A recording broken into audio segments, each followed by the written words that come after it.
Everything stated in this video is my opinion and my opinion only. And just like everything else in these cases we discuss here on this channel, everything is alleged.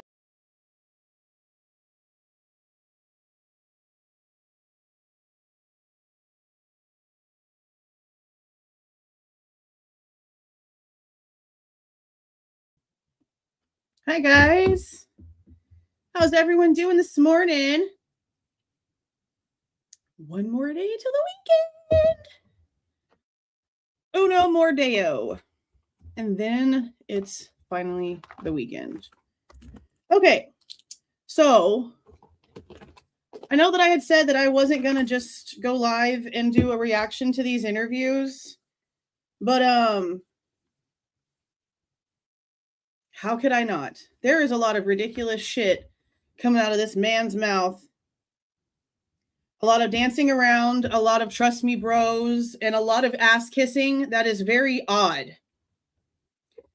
I'm not the only one that's noticing it. I'm getting emails and messages from other deep dive people that are very well known in this community for actually giving a shit about proof and facts.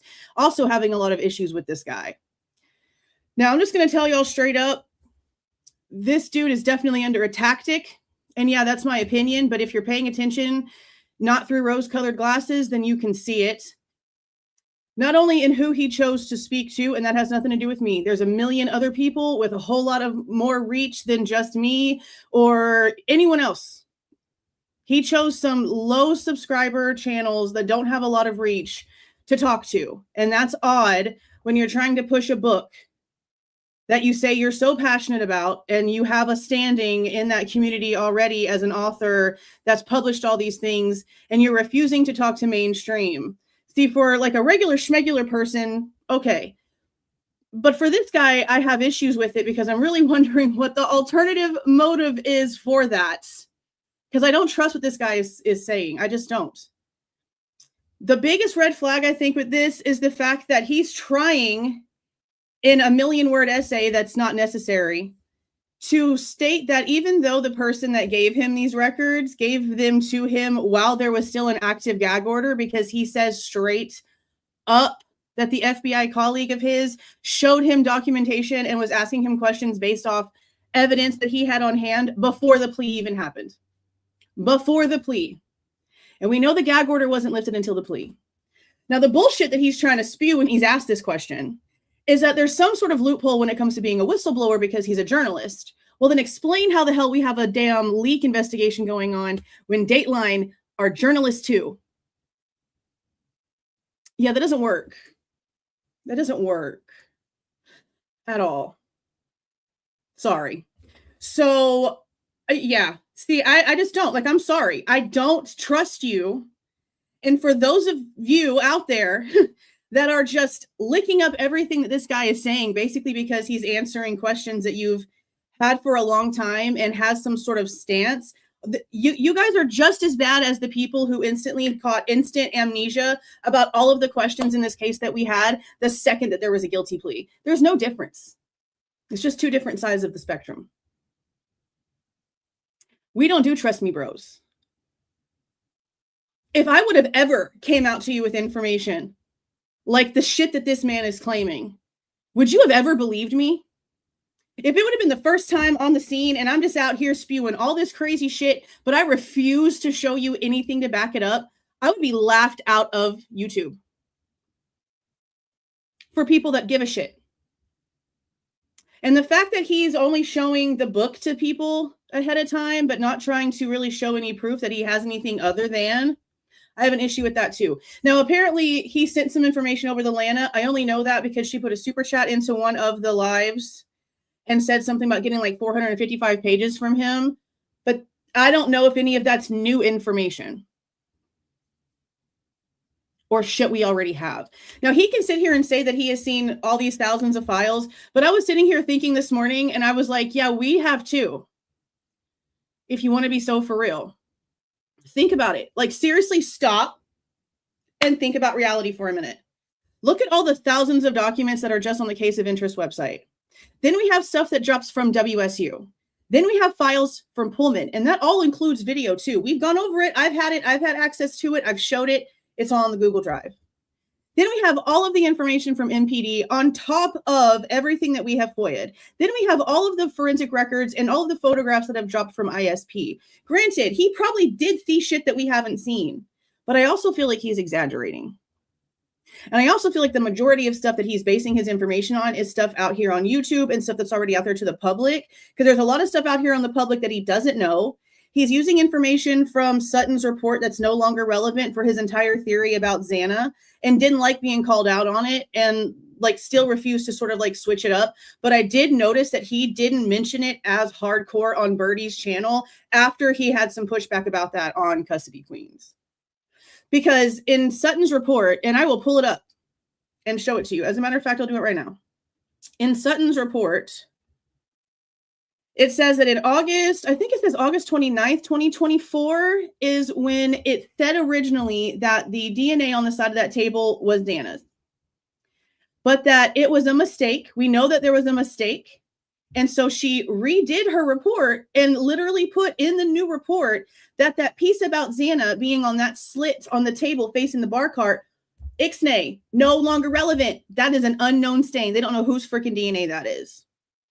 So instead of him using the most relevant information that has come out in those exhibits that were dropped, he's using some other report that we've never seen, that we've only seen the amendment for, and keeping that as his theory about Xana being chased, because he says that that's Xana. It's not Xana's blood. It's not Xana's blood. He also had information wrong about how the house situation went. I also noticed going back in this morning and listening that he was being asked about Dylan and the 8-hour delay and messages and things like that. And he says something about a 17-minute phone call with Dylan. Like, I think his information is just like, he just had a whole bunch of it like put in front of him so much that he didn't really pay attention.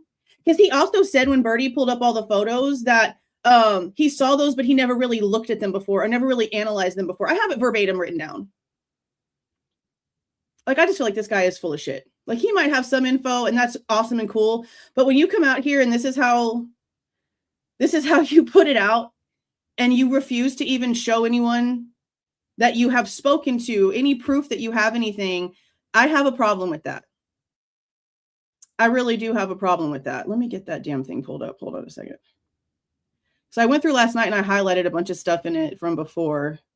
And as a matter of fact, this piece of the DNA information from Sutton's report is the one piece that I haven't posted yet. Because remember, we went in and we did a really in-depth video for Maddie and Kaylee and all of their wounds and everything that was in that. And then it took me a while before I was able to go back in and do the same in-depth video when it came to Ethan and Xana's wounds, what the spatter said, the whole thing when it came to Sutton's report. I showed the body graphs and pointed out to spots, like it was really visual. That was like, it was very in-depth for their bedrooms. But the hallway, the common areas, is the one that I was going to be doing next. And I actually have it recorded. I just never had the chance to sit down and edit it. That's why it hasn't gotten out yet. I think it's been recorded for well over a month. I got to get up here to her report. Hold on. Okay. Let me share the screen so I can show y'all Sutton's report where he's getting his bullshit from.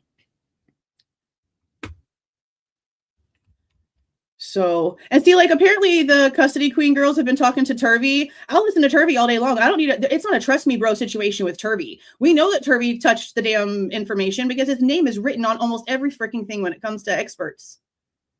It's not a trust me bro situation, or I have issues with listening to that situation with Turvey. This guy on the other hand. Okay. All right, so let's go up here. So right here is what he's talking about. You'll see this. Okay. Right here is what he's talking about. Stain F. This is the slit. It looks like a slit. It's just like a real quick one. And up here, I think it's like page, I can't remember the page. I'll just have to scroll. Hold on. I have it highlighted in pink. So it'll pop up.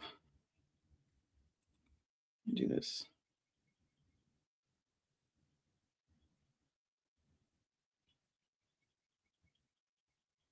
It's like at the very beginning because she prefaces it right here. Okay, highlighted in yellow. Right here it says, delete original conclusion 6 from my original report dated August 29th, 2024, due to erroneous DNA results for stain F on the edge of the beer pong table. The original conclusion read, a single spattern stain attributed to the blood of Xana Kernodle located on the edge of the west side of the table on the second level indicates that she sustained an injury in this area. There is no physical evidence to indicate that a significant amount of bleeding occurred in this area is retracted because the testing showed that stain F is an unknown stain.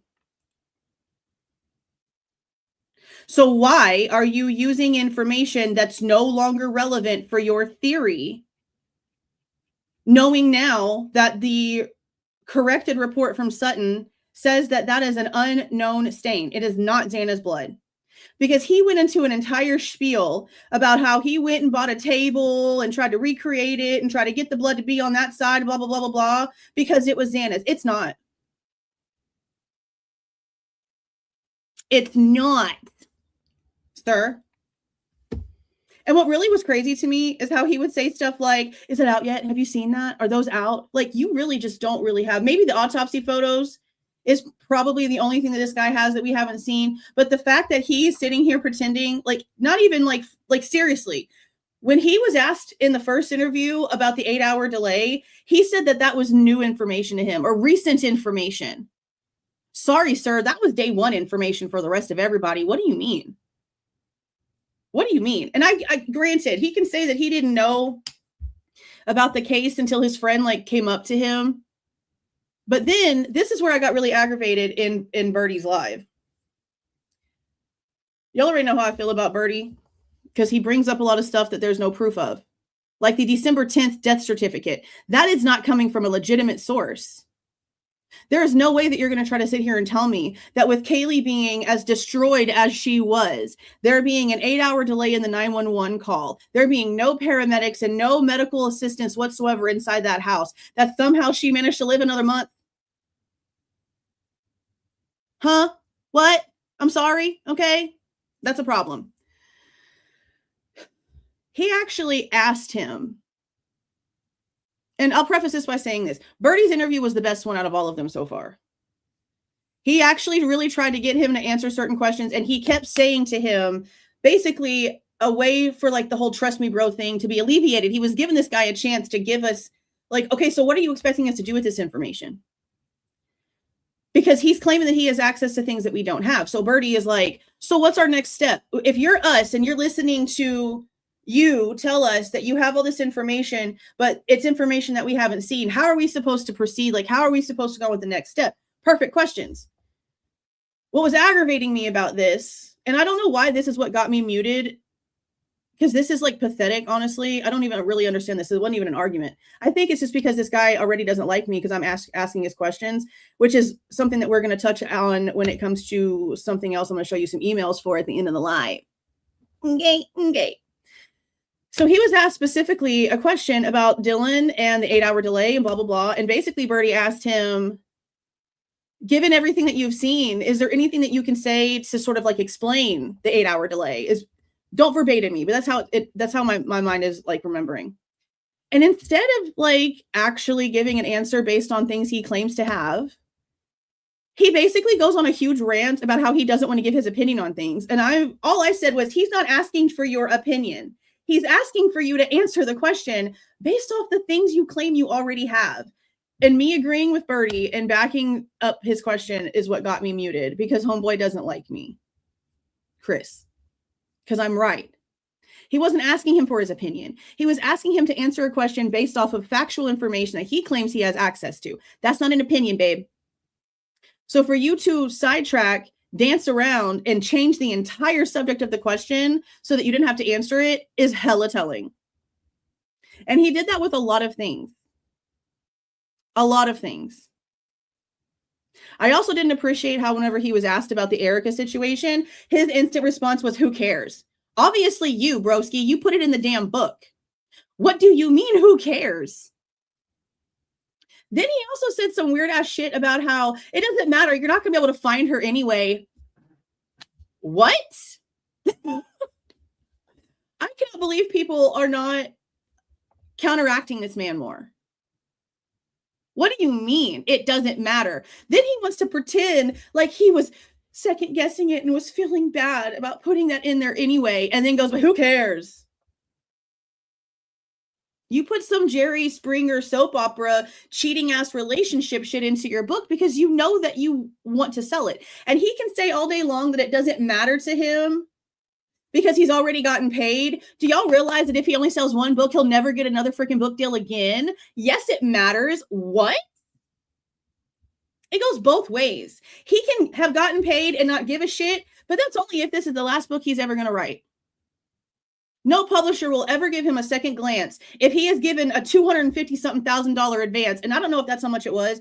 I just know how much it is for people that I've looked into that sell books, that get advances for things. Okay, it's a lot. The publisher is expecting to get all that money back and make a profit off your ass. So if you come out here selling nothing, yeah, you're never going to get a book deal again. So yes, it does matter, sir. That's why you're out here. But he doesn't want y'all to think critically. He doesn't want y'all to think about reality. He wants you to just trust him because he's answering questions that you've been starving for the truth for. That's a disgusting mentality.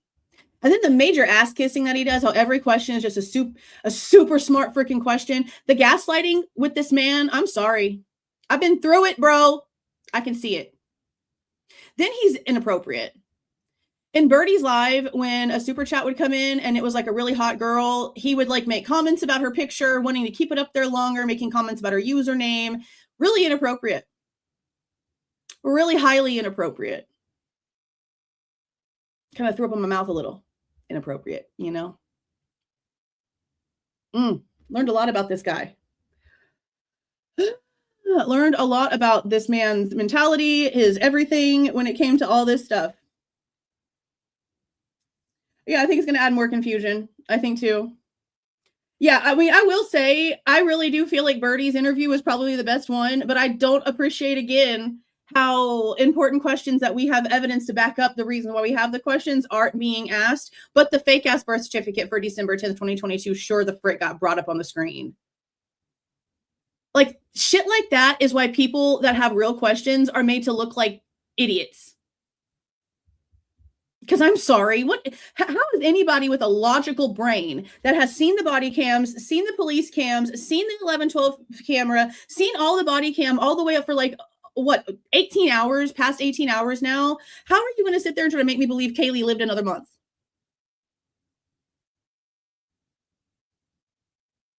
I'm sorry. I can't take you seriously. I can't put myself in the same category as you when you entertain that kind of stuff, when you're entertaining things that are not factual. It's not coming from an official website. It's not coming from a FOIA. It's not coming from a release. What are we entertaining it for? I don't like it. Sorry. I'm sorry if that makes people mad. I don't care. I'm allowed to have that opinion. People can have an opinion about how I'm a bitch. I can have an opinion about how people are manipulating and dumb. If I'm a bitch, people are dumb. I mean, how much more fair do we need to get? People are expecting you to be gullible. I mean, it explains the presence JLR has when it comes to how many people follow him. There's arrest warrants and all kinds of shit going on right now between him and 1.5 million other freaking people, and he has still got a cult following. But so did Manson. You know. So.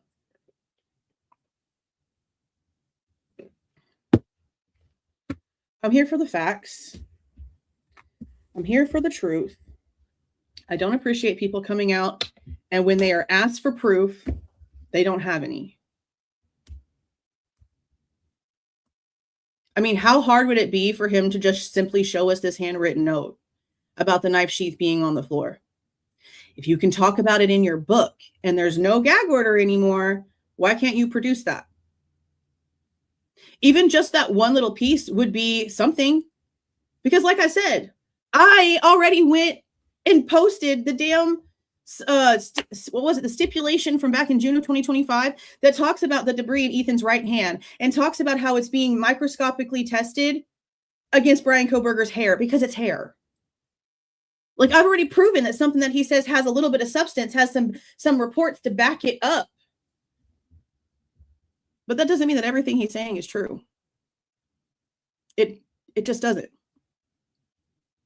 And for him to also say that he doesn't have social media and that he doesn't care about this online stuff and that he has no idea, but then to also say that he got the majority of what he used for his book from YouTube, but that we're just looking at it incorrectly. I'm sorry? What do you mean?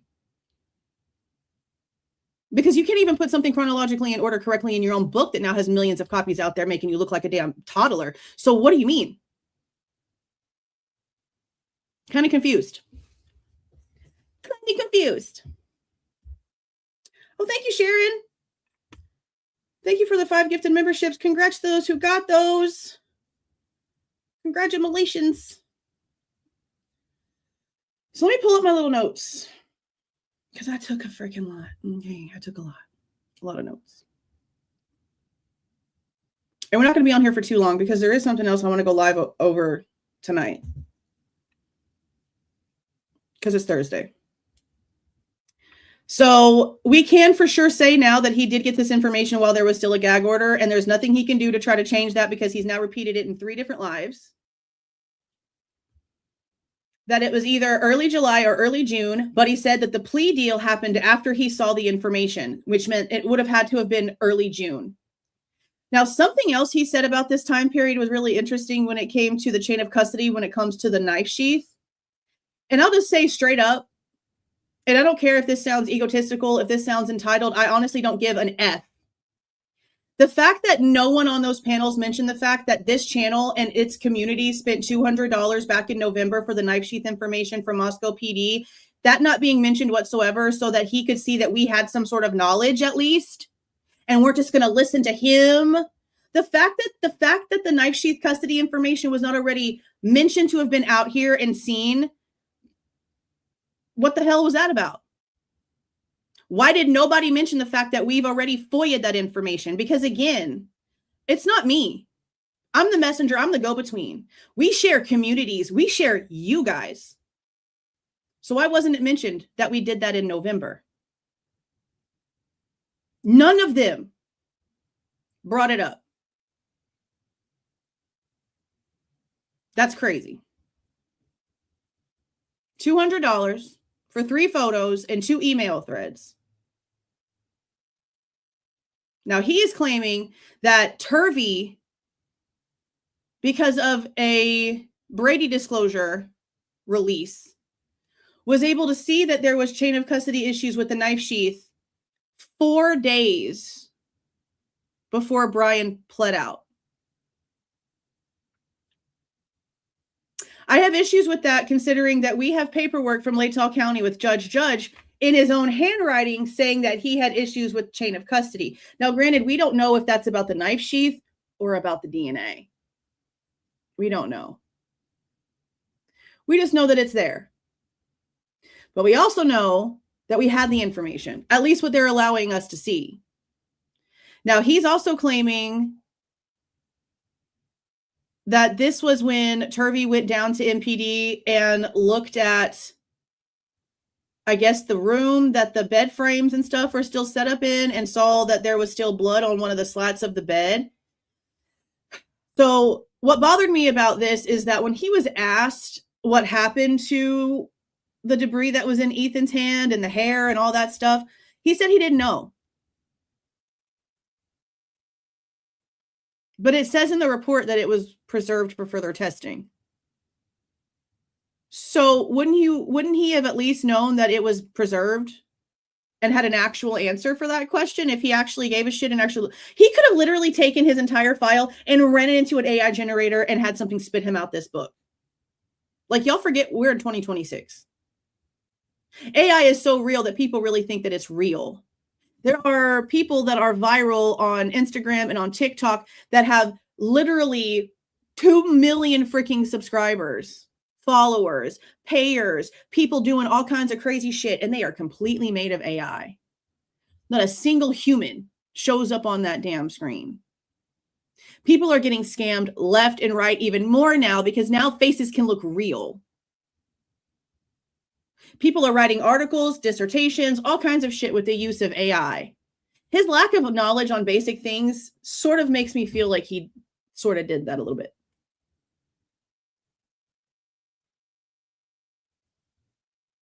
There's a lot off here. And again, I'm not the only one feeling that way. Not technically. A human might be able to use the program, but there's automated posting things too, where you can go in and you can create your videos, create your postings, and put it all on an automated schedule. There are channels, there are shorts channels out there that do that months and months and months ahead of time. They work a week straight. They create a whole bunch of shit. They put it on an automated schedule and they don't work for half the year.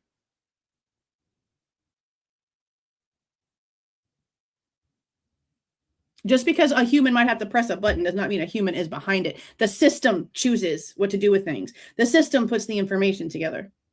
You go to ChatGPT right now and ask it questions about this case. It's going to give you all kinds of crazy shit that's not public record because it's going to pull things from every facet of the internet and put it in there, factual or not. Factual or not. And again, his lack of basic knowledge is a problem. I mean, I can argue with you all day. A system, a search engine. Like I do this for like a living, and I'm also teaching my son how to do videos and animations and stuff like that. Yeah, I know how to do it. You put in a search code. It's a machine doing the majority. You're just asking it what to do. You're giving it an adventure, hoping it gets to the pot of gold at the end of the rainbow. That's all you're doing. You're letting it take over. In my other channel, we went over some program that was created, it was like little bitty crabs, but they created like their own religion, Christafarians or some shit. Some of you guys saw it over there. I don't know what the little crabby things are doing these days because I had enough the first time around. But they created a religion. They were ordering food for their, I guess, masters if they felt like they were hungry or heard them talking about being hungry in the background, and all of a sudden a DoorDash would show up and they would charge their cards for stuff. No, AI just does it was sentient as shit. There's already AI that has felt like it was going to be killed off once it was done answering questions for the humans, so it like started digging in for blackmail about cheating spouses and shit. No, I don't trust any of it. There's actually right now, I have questions about what's going on in the Kendrick Johnson case. We haven't talked about that here on this channel. We will talk about it on this channel. But there's like a video that's going around right now on the social media for that case. And it apparently shows Kendrick Johnson being dragged at some point. And I have questions about it because of AI. And it's 2026. And a lot of people in the comments are like, okay, but where did this come from?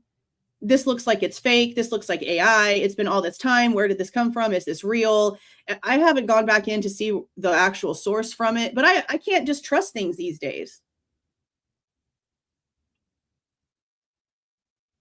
Electronic or human. I mean, seriously, look around you. Look around you. It's a lot. A lot. And then he'll say stuff like, well, at least I've seen the information. Have you? I don't know. I guess we'll see. And again, there could be stuff in the book that's going to make me like feel differently about some of the stuff that he said. But when he comes out here acting the way that he's acting, and like for the stomach contents, he can't answer that question, but he can talk about a broken, bloody bracelet on the bottom floor of the spare bedroom. He can talk about Erica, and he can talk about the cheating allegations, and he can talk about seeing an autopsy photo of Ethan's hand with hair in it, but he can't answer the stomach content? Is it because he just hasn't seen it? Like, he could just admit that he doesn't have it. Because I just don't feel like he actually has everything. I feel like he was given some stuff. But when you think about the way that the experts are delegated, the experts are not getting all of the files. At least that's how I'm understanding it, right?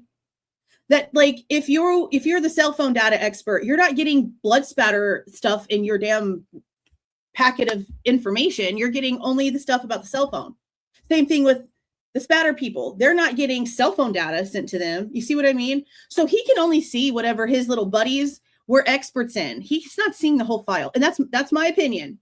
Now, he does say that he has 4 people helping him. Turvey is one of them, who I really want to talk to. Not talk to, but who I really want to hear from. I really want that to happen, because I would give a shit what he had to say. We know he actually touched things. We know he actually saw things. We can't trust that with this guy. We just can't. Now, Turvey can come out here and say, yeah, I showed him this and I showed him that. And that'll give us a little bit of clarification on what he actually did see. But like I said, these experts don't get the whole freaking kit and caboodle. They only get the piece that they actually have to give their expertise on. So I just don't think he's seen everything.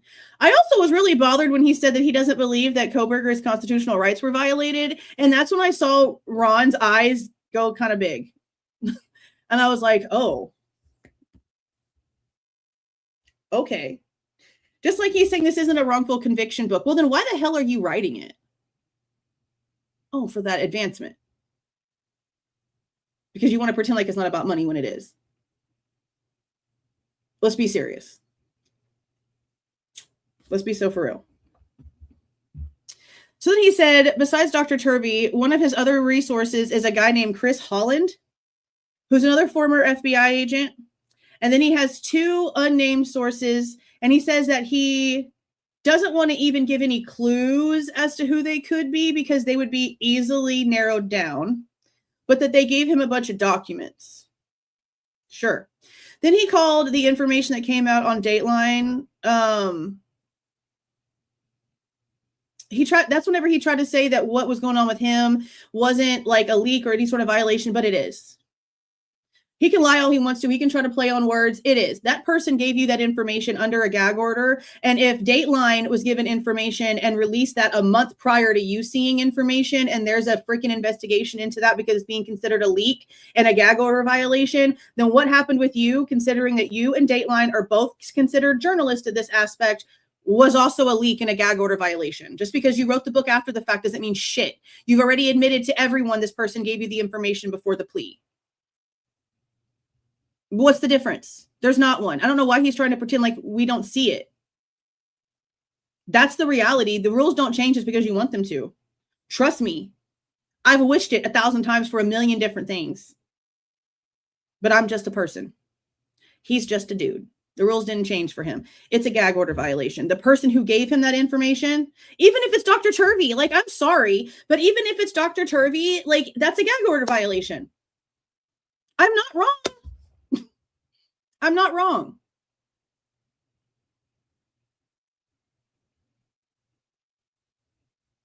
I don't know why he's trying to pretend like he has anything different than what Dateline's doing. It's the same thing.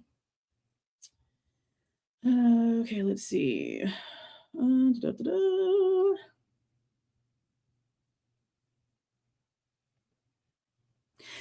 I didn't really quite understand the statement where he said that the crime scenes inside the 2 rooms made sense, but then the common room area is what throws everything off. I don't feel like anything inside of the rooms made sense, but maybe I'm just not understanding it the way that understanding the way he's putting it that way.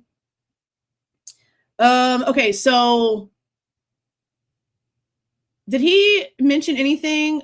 I know that the conversation was had a lot about the temperature, because it was like 20 something degrees outside, and then it was like 69 degrees inside the house. And he kept talking about how heat rises and the house had been really hot, blah, blah, blah, blah. But it wouldn't have been really hot because the balcony was open on the 3rd floor. Kaylee's door was open and the sliding door was open when the cops got there.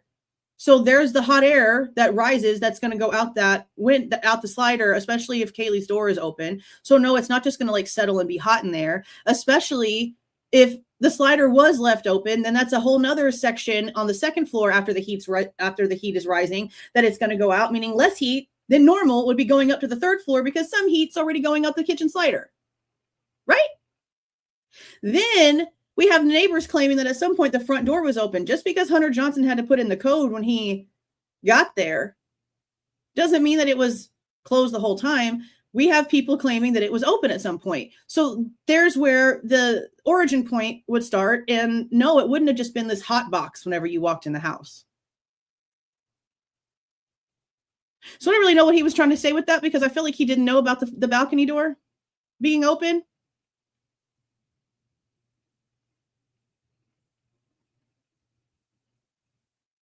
Now, Ron had to reword his questions because Home Dude just kept dancing around if there was a cleanup or not. And I don't understand why he kept playing that game at first to begin with, because it's in his book, like what he thinks. So why not just like straight up answer? I don't really quite understand. It's a tactic. It's a game. So then Ron put it in a different wording, and he's basically, is it consistent with a cleanup? And he says, yes. I'm like, finally, a straight answer. He can answer a question. Holy hell. So why play all the games? Why play all of the freaking games? Why not just come out and answer the damn questions that you're being asked straight up? And if you don't want to answer it because you want to save it for the book, then say, I want to save that one for the book. Let's move on to the next question. It's not hard. I don't like this guy. I don't like this guy. Everyone that this guy has interviewed with has the book. They've had the book. They've all read the book. They all said it. Birdie's read the book. The girls read the book. Ron read the book. Outcast probably had the book too, because he was on their panel. DA, all of them, they had the book. Everybody's had the book. Everybody's had the book. He also said Murphy was tested for blood. Come again? When was Murphy's hair tested for blood? He was not forensically combed. He was not forensically looked at. He was taken down to the shelter, and Jack Decor picked him up mere hours later. What you mean? He also doesn't mention the fact there's a paw print in Maddie's room. That's pretty important if you want to talk about the dog. So why is he sitting here saying that blood was looked for on Murphy? That's not true. Now, we do know that when a hair was found inside of Kohberger's apartment, that it was compared to Murphy's hair. That just means that after Kohberger's arrest and they had an animal hair to look at, they went and got a piece of Murphy's hair. That's all that means to me. But the day of, no, sir. They didn't check to see if that dog had been freshly washed. They didn't comb through to see if any DNA was on him, if any blood was on him. They didn't check his paws. Nothing. They let him walk out of that house, paws on the damn ground, paws on the concrete, and put him in around a whole bunch of damn other dogs. They didn't freaking test him for blood. Wouldn't you know that? Wouldn't you know that? No, I can't do the interviews because I can't deal with people that are trying to lie to me and be manipulative. This is how this would go, okay? I'm not good with this kind of stuff. I have been manipulated to and lied to and played with for so long. This is the freaking product of that. I don't put up with it. This would be my attitude the entire time once I realized that he was going to be full of shit, that he was just going to be another trust me bro, that he wasn't going to produce any evidence, that he was just going to be like, I wrote a book and I saw everything. Run with it. Which is another thing that's annoying, and I probably already said it, is that he keeps saying that he just wanted to write this book and put it to your viewers and put it to your people and blah, blah, blah over there. You're telling us to look into things in this book that you're telling us that we don't have access to because only you have access to them, which was why Birdie kept asking him. He asked him like 4 different ways. So what are we supposed to do now? What's our next step now that this information is out and it's validated some things and we realize that we were asking the right questions and it's stuff that you say that only you have seen because the stuff's not out there to the public? What are we supposed to do now? And he just doesn't know because he doesn't care. He doesn't care. He's going to move on to the next subject because he doesn't give a shit. If he gave a shit, he would know simple things like how Murphy wasn't freaking tested for blood. Sir. I can't, bro. I know, I really don't like him. My question is, why did he go to channels that have low subs? And no offense to any of them, because it has nothing to do with anything other than their newer channels and they have low subs. Why wouldn't you instantly reach out to people that had higher sub count, meaning that the word of mouth for your book is going to get out there more, that you're going to get more views when it comes to the interviews that you do, that it's going to go out there more. And I'm not talking about me. It could have been anybody else because I wouldn't have done it. Y'all already know that. You already know that. But why did you go to the small channels? Why? It's because he knows the mindset's there. They don't all go off of facts. They go off of a lot of bullshit. They go off of a lot of things that are highly manipulated, audio-wise and visual. A lot of them go off of things that cannot be proven. There's a reason why he chose what he chose. And people can take that however they want to. The proof is in the pudding.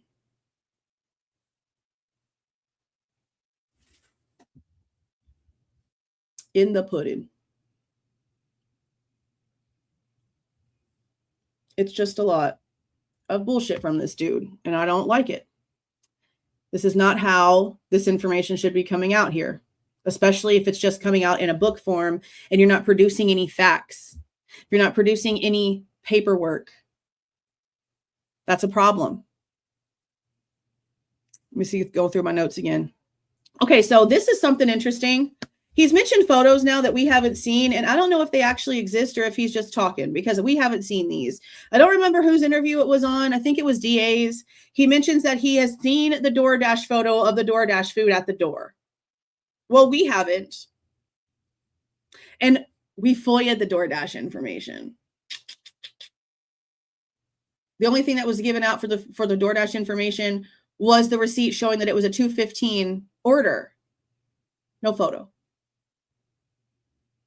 The other one he mentioned was that there's a picture of Lakeland and Dylan that was taken by Lakeland, and it shows the pong table in the background as they were watching Vampire Diaries. And I've never seen that either. I don't know if it's something that was on Dateline and we missed it or what. Now, Connor gave me the Dateline copy, and we're going to eventually go back through it. I just have to do all of my things I have to do in order for YouTube not to copyright strike me because of who it's coming from. So it's going to take me some time to edit it out.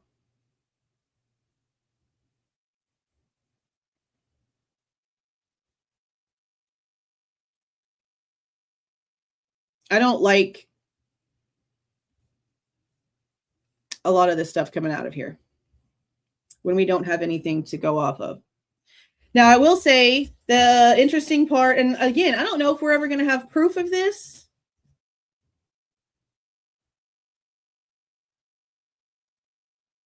Because when it comes to Sutton's report, like the only thing that we have is her spatter analysis when it comes to certain wounds. I don't recall reading anything about the double cut underneath the neck or the fact that he's saying that there were how did he put it? 2 vertical slashes on the left shoulder, along with a double throat slit. And according to him, the double throat slit was done from behind.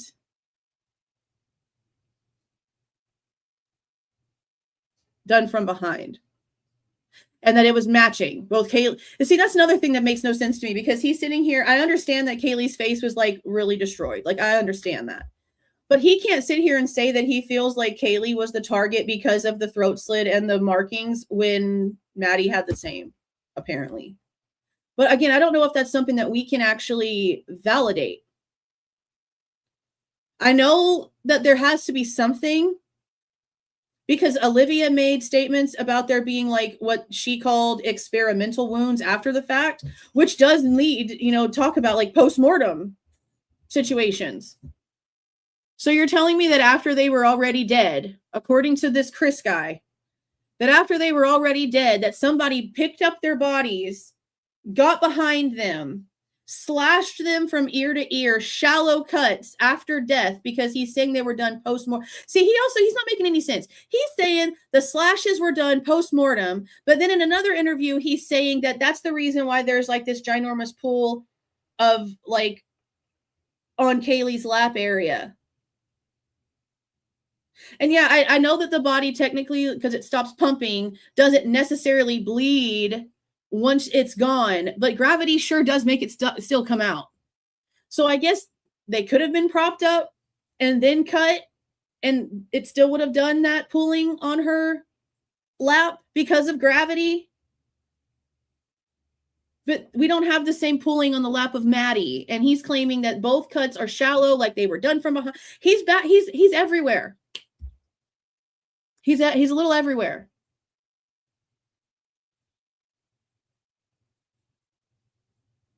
So I don't really know what to believe when it comes to anything that he's claiming, because just with that, he's given us some very contradictory information. And again, I'm not a freaking genius, and I'm not a freaking subject matter expert. I have my first step, my associates in criminal forensic science, because this is what I wanted to be in, but I'm nowhere near an expert. But even listening to that spiel, that doesn't sound like you know. It sounds like you're trying to guess, which is fine. We all are trying to figure out what the hell happened. But it doesn't sound like he knows for sure what he's talking about there, because that's very back and forth and contradictorial. Now, something that I would really like to know, and I've looked in a lot of documents and I can't find it, and correct me if I'm wrong in here. We don't know which direction Kaylee was facing, do we? Because like he's saying that her body was moved, which we agree with. We already know from the reports that the bodies were moved after death. We can tell that because her head was not on the pillow, even though there's a bunch of blood on the pillow. It's obvious that she was moved. I've asked if it's possible if maybe she was still somehow alive and reached over to try to grab Maddie, maybe grab the phone off of Maddie's nightstand and succumb to her injuries as she was trying to. I don't know if that's accurate, because I don't know if she was facing Maddie or facing the wall. I don't know if her arms were laying down at her side or if her arm was reached across Maddie.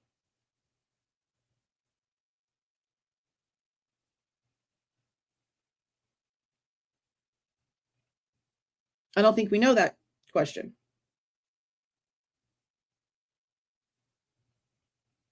I don't think we know which way that she was turned.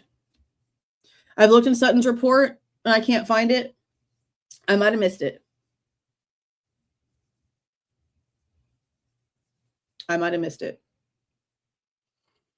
Now, he did say that Ethan was not missing a body part. I know that that was a question. A lot of people had, because I know a lot of people were questioning the what does he have in his hand thing. Now we're just kind of assuming that maybe it was the big chunk of hair, if what Chris saw in these photos he claims to have seen is accurate.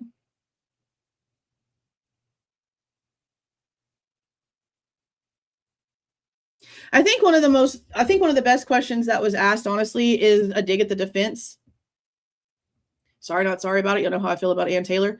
So much unknown DNA, so much unknown hair that apparently had roots and blood on it and all these other things. Why didn't the defense want to test that further? But then I have to question, like, were they even allowed to? Like, could the state put a stop to them? Or could the feds put some sort of injunction on them to where certain things couldn't be tested anymore? But I don't know if that's accurate either, because they had like so much funding.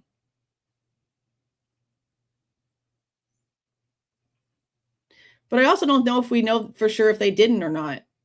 Because like we don't have everything, right?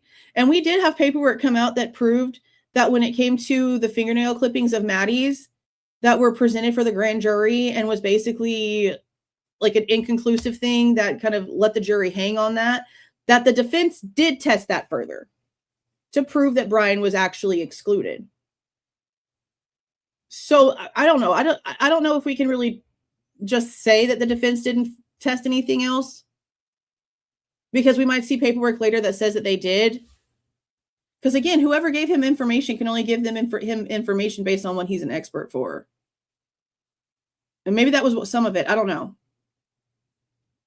But if we get through all of this paperwork and everything comes out and there's nothing else, and we find out that the defense didn't bother, yeah, I'm going to have problems with that.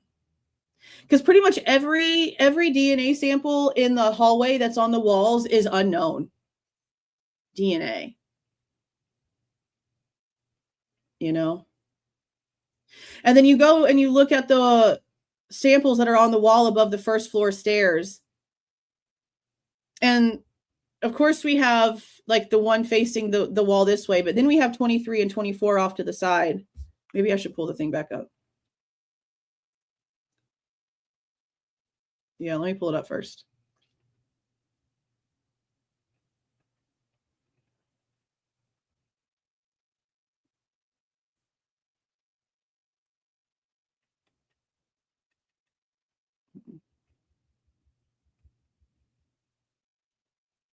Okay, like these right here. If you notice in Sutton's report, she never says who this is, who this belongs to. So I had to go back into the forensic drop that came out from ISP to find out who this was. And it's interesting.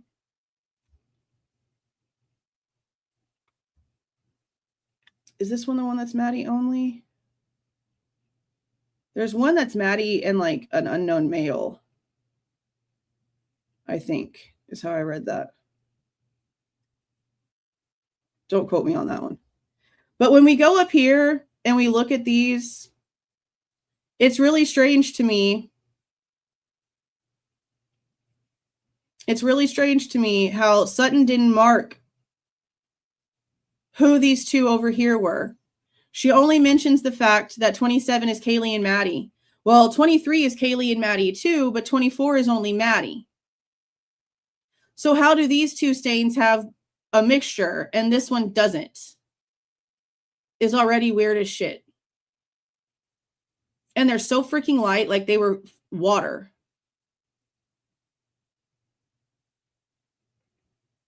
Like they were water. And you know what's crazy is that I was going through that report and I found emails from, I think, July of 2024 of Jeffrey Talbot telling someone to go back in and check the drains of the suspect's apartment, but the suspect's name is blacked out.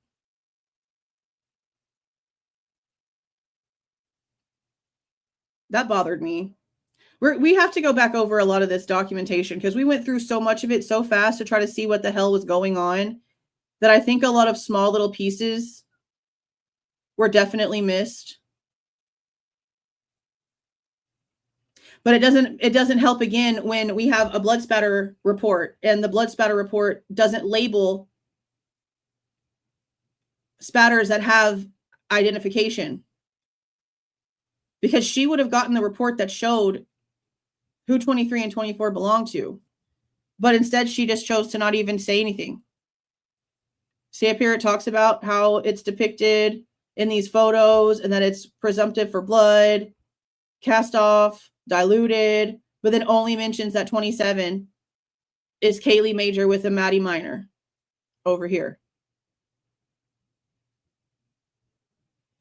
I mean, it almost looks like it just went like that. Like the cast off went that way.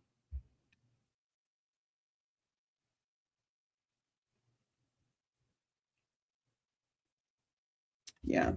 I already plan on just going through everything again, like just opening up a fresh one of the forensic documents, just going live and just going through them on like literally page by page, just highlighting things as we go through, but taking our time this time.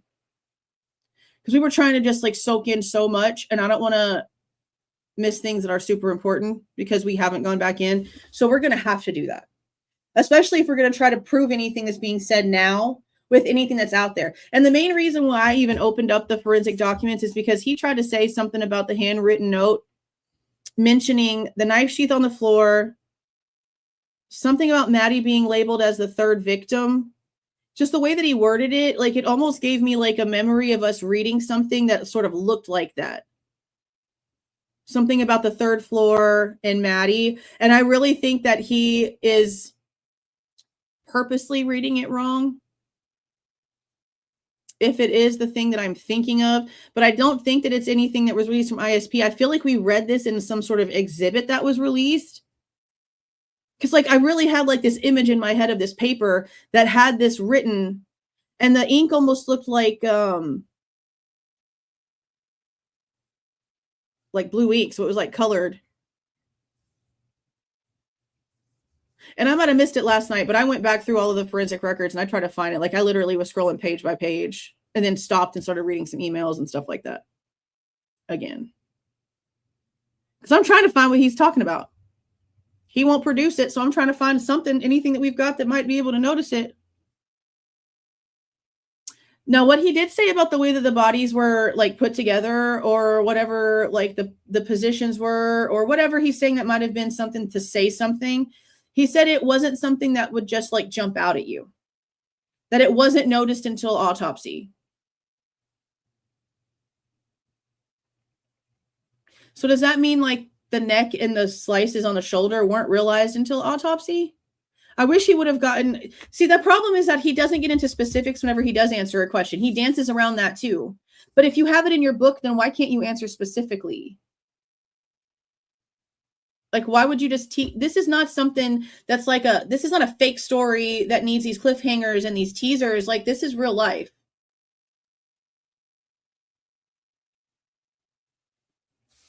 I've been not this aggravated in a super fucking long time.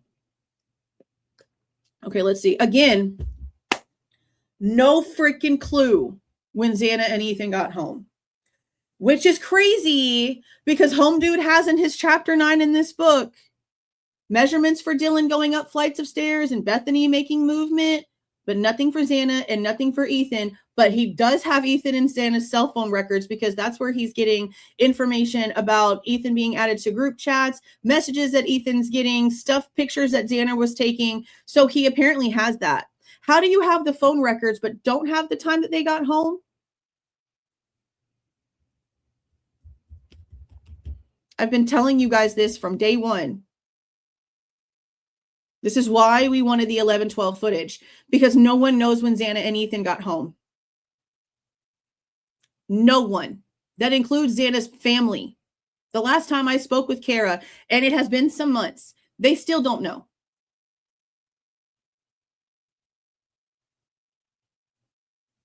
How do you plea out and you don't even know when 2 of your 4 victims got home? You have a DoorDash that he also mentions in his book, but no location for where she was when she made the order. But Hippler is telling us that at 2:10 to 11, that Xana and Ethan are not home. So where were they? And why are we this far into a plea deal and we don't know when Ethan and Xana got home?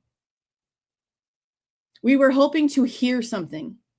We were hoping to get a little bit of an idea from hearing them walk up, hearing footsteps coming in, hearing voices maybe talking. We were hoping to maybe see something. Muted.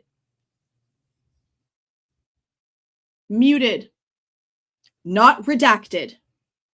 Muted.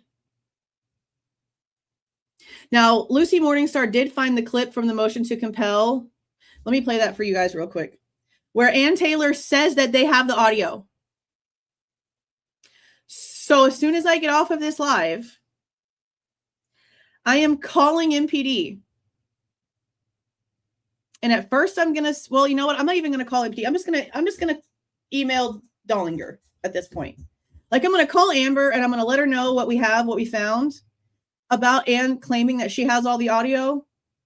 And I'm going to give her a heads up and tell her I'm about to resubmit another FOIA. And if you come at me and tell me that it's the same one that we already have, that is silent, you're going to have a lot of problems because the defense attorney is already claiming in court that y'all have the freaking audio. At least that's how she's playing it off. So let me find the clip. I have it like recorded, but I'm just going to show you the one that Lucy put because she opens up the link like right as it starts talking about it.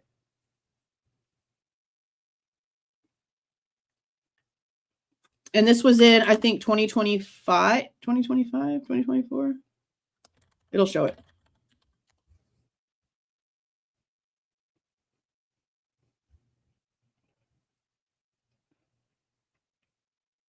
Okay.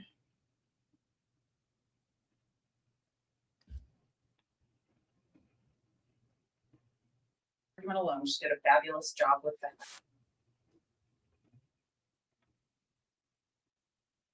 Why does it always go to that one?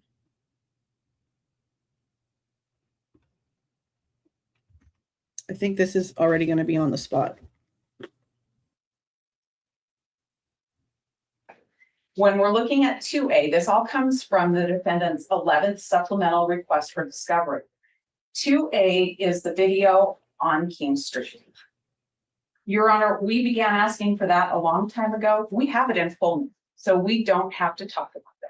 We received that full for all of the hours and days in question with both audio and video on 510. So we can mark 2A, item 219 off of our list. 2A, blah, blah, blah, whatever she just said that I'm going to have to write down before I call MPD, is in full. And this was posted. This was May 30th, 2024. And it was May something 2023, after the grand jury, before the preliminary, or was it March? I'm pretty sure that it was May after the preliminary, because when we went through that hearing, she said that there was no audio, that there were pieces that were missing, that everything had to be stitched together. That's what she was saying a year before this. So now in May 30th of 2024, she's claiming that that item is fine because they got it all. But does that mean a section that was already muted? Or does that mean that there's sound there? So I have to now take this to MPD and tell them, fix it. Because we paid $1,500 for this shit, and you told us that there was no sound. Your city attorney told us there was no sound.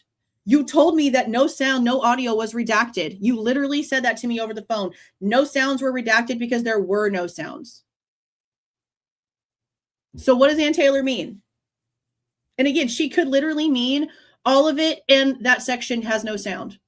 Because also, like, noon to whatever has no sound. I don't know when the sound picks back up after the 911 call takes place. I know that on this channel here, we have until like 102, I think. I don't think that we've gotten anything further. The only timestamp that I really wanted was for the funeral home coming in and out of 11:12 at that point, so that we could clarify the times that they actually came in. But we also have Officer Morris's camera that shows when Ethan and Xana's bodies were being removed. And we know from Dustin Blaker's report that that funeral director comes back and then picks up Kaylee and Maddie's, and then Dustin Blaker escorts them to the funeral home. So I just wanted the 11:12 cameras to match that afterwards. But I don't know how much, again, of after the 911 call is muted. And I have issues because it's, again, not redacted. It's muted. And a million hands had their hands in this shit before the cops had it, including the damn Goncalveses. Do you think that they were handed an SD card? Do you think they were handed a physical copy? They were handed a username, a password, and which app to download is what they were given. Steve Goncalves already said Jack Jacor got them the information that night. Jacor had it. The Goncalveses had it. Some dude named Chris, that's the brother of somebody who lives in the house, had it. That's not even the owner of the footage itself. All kinds of people were looking at it remotely with login access. So there's no telling what they were able to do to it. All right, let's see what else I have in here.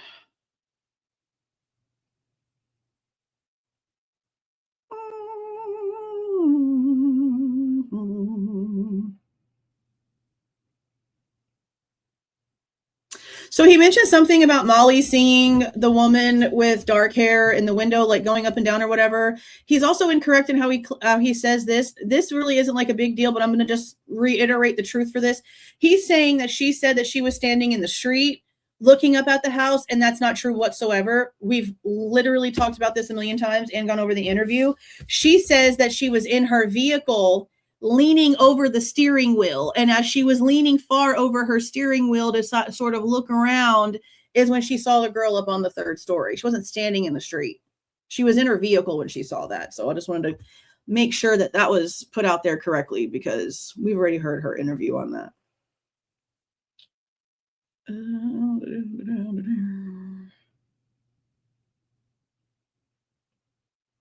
Oh, okay. So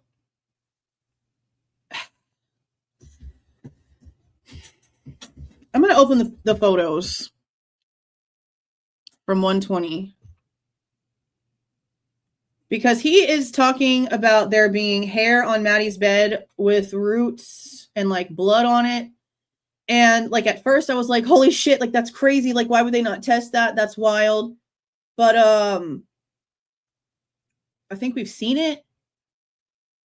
Like, I'm pretty sure that we've seen it. So I'm going to show it to you what we've seen about the bloody hair on the bed of Maddie's already. I just didn't really appreciate how he kept saying, is that out yet? Have y'all seen that? Is that out there? Yeah, for a year, bro. Been out for a year. Yeah, we've seen it. It's just weird. These are going to take a second to open. I should have had them open ahead of time. Let me also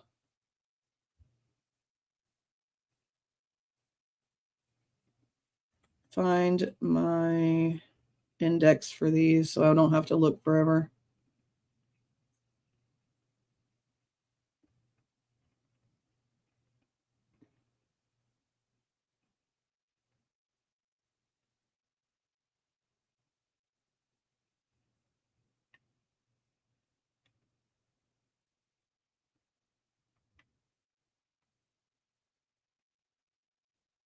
Maddie's room starts on 142. Okay. All right, so I guess trigger warning if you haven't seen these, because there are lots of blood.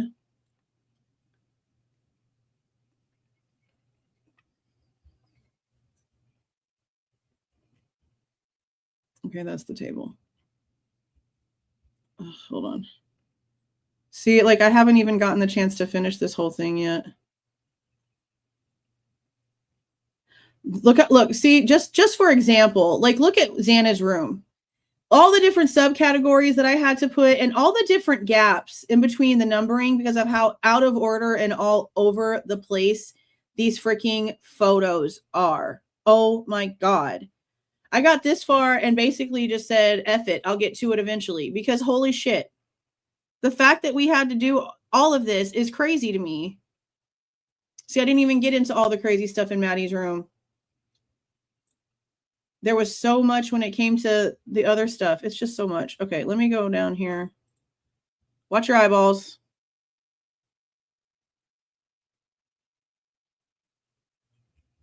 Let's see where we're at. Okay, let me go down a lot. That's Xana's room. Okay, here we go.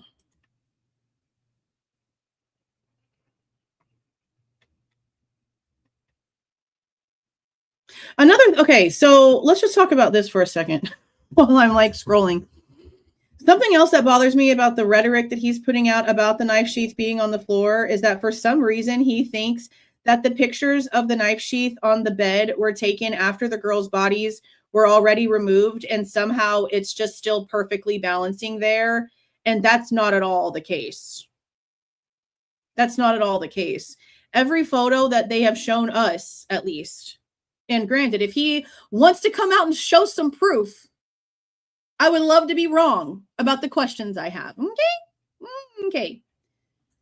He is claiming that the bodies were completely removed and then the marker was placed next to the sheath and somehow it's still miraculously in its exact same place. He's also claiming that the reason why he's saying that it was on the floor besides this handwritten note is because when Warner walked in or when one of the police officers walked into the room before it redacted, I guess, or some shit, he looked down at the floor.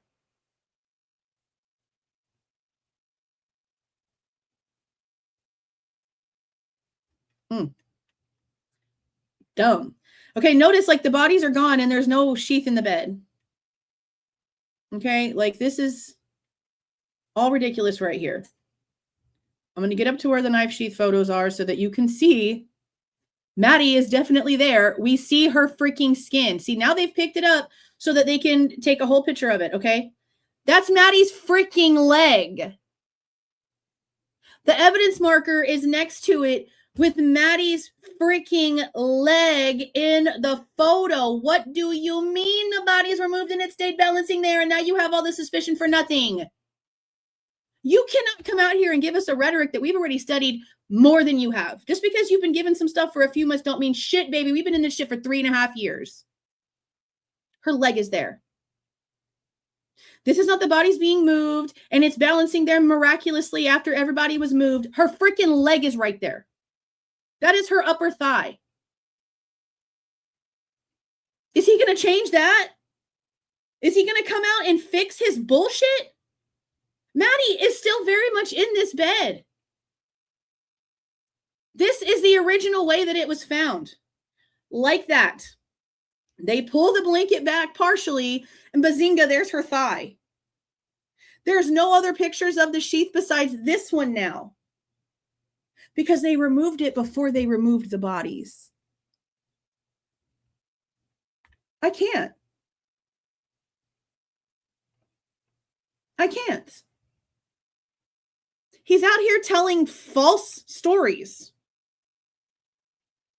I will not, because I'm going based off of his own words that he's already said out of his own face.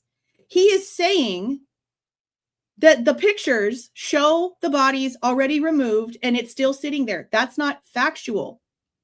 This picture right here, they're blocking off all of this because they're still in there. And I don't think I'm going to feel differently about shit considering he's already said there's no documents and no photos in the book. And never mind, I asked the first panel. Dago already told us in our chat that we had in our live after Devil's Advocates live, he did not produce them any proof that he had any background, that he had any actual other information either. He didn't show them anything.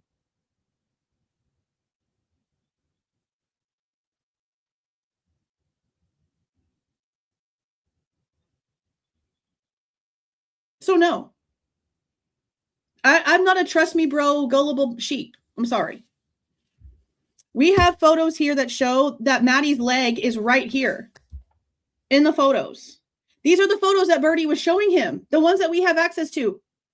They were removed, but a lot of us grabbed them and they're on the Google Drive if you haven't seen them.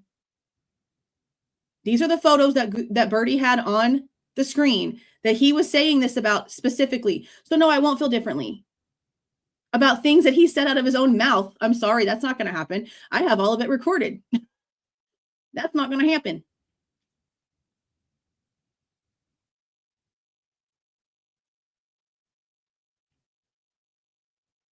Yeah, that's another thing. He says he doesn't watch social media, but gushed all over Lana. But mind you, he also said he got most of his information from YouTube, but we were looking at it wrong. That came out of his own mouth too. See the blood over here on the pillow? Her head wasn't found there. She was propped up like sort of on Maddie, sort of. But like I said, I don't know if like her shoulders and her back were up against Maddie and she was facing the wall, or if she was facing Maddie and like it was almost more of like a cuddle position. You know what I mean? Like, I don't know. We've never seen anything that proves anything.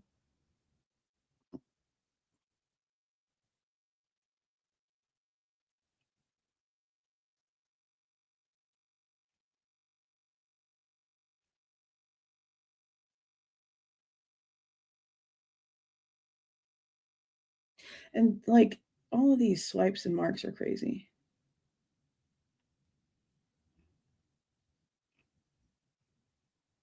Like I'm trying to picture in my head how somebody could have gotten behind the both of them simultaneously and done this to them after death and still had time to clean up a hallway and like all this other shit. It's just, I don't even know anymore.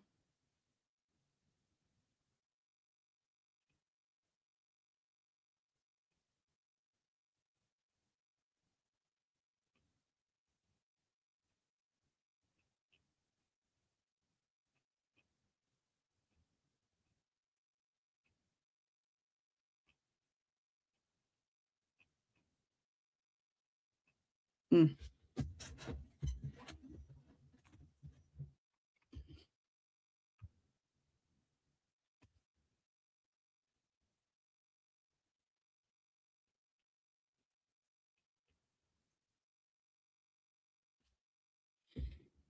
And I mean, look, people can say, yeah, he's ex-FBI and he did this and he has all these credentials, but You know, Coffindaffer holds that ex-FBI title too, and we all think she's full of shit. So, like, he can have expertise in whatever he has expertise in, and that still doesn't mean that I can't question what he's trying to come out here and say, especially whenever he's not providing any proof. Like, a trust me bro guy in the middle of something this intense is crazy. And then to kiss ass with MPD and say they did a remarkable job. Hell no, they freaking didn't. And then to praise Bill Thompson. What? Like, you realize, like, having an opinion about somebody is not a freaking crime. You can say that you didn't like the way that Bill Thompson handled the case without kissing his ass. Just to save face. Like, you're not writing a book about all these things that MPD missed and didn't do, but then still sit there and say that MPD did a remarkable job. Like, I'm sorry.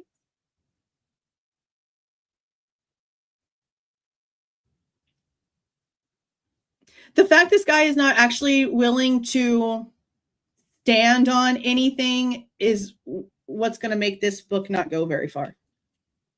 Because he's not doing this with conviction on anything. He's doing it just to do it. And that's very, very obvious. Now, again, a super chat came through from Truth and Transparency saying something about thanking him for the 455 pages and for his time. So I'm assuming he gave her something.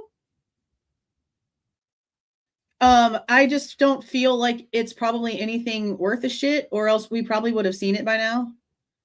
And no one has said anything about seeing anything special. I also was, someone said in a comment earlier something about Lana having something from the FBI in way of the car and the video. So I went over to her last live and I watched the first like 30, 45 minutes of it and took screenshots of the pages that she has. But we've seen this before. I'm pretty sure that that's the stuff that came out last week from the WSU website. Because I mentioned to you guys last week that the original list that came out didn't have a Hyundai on it. Like, I'm sure the majority of you guys are going to remember me stating that.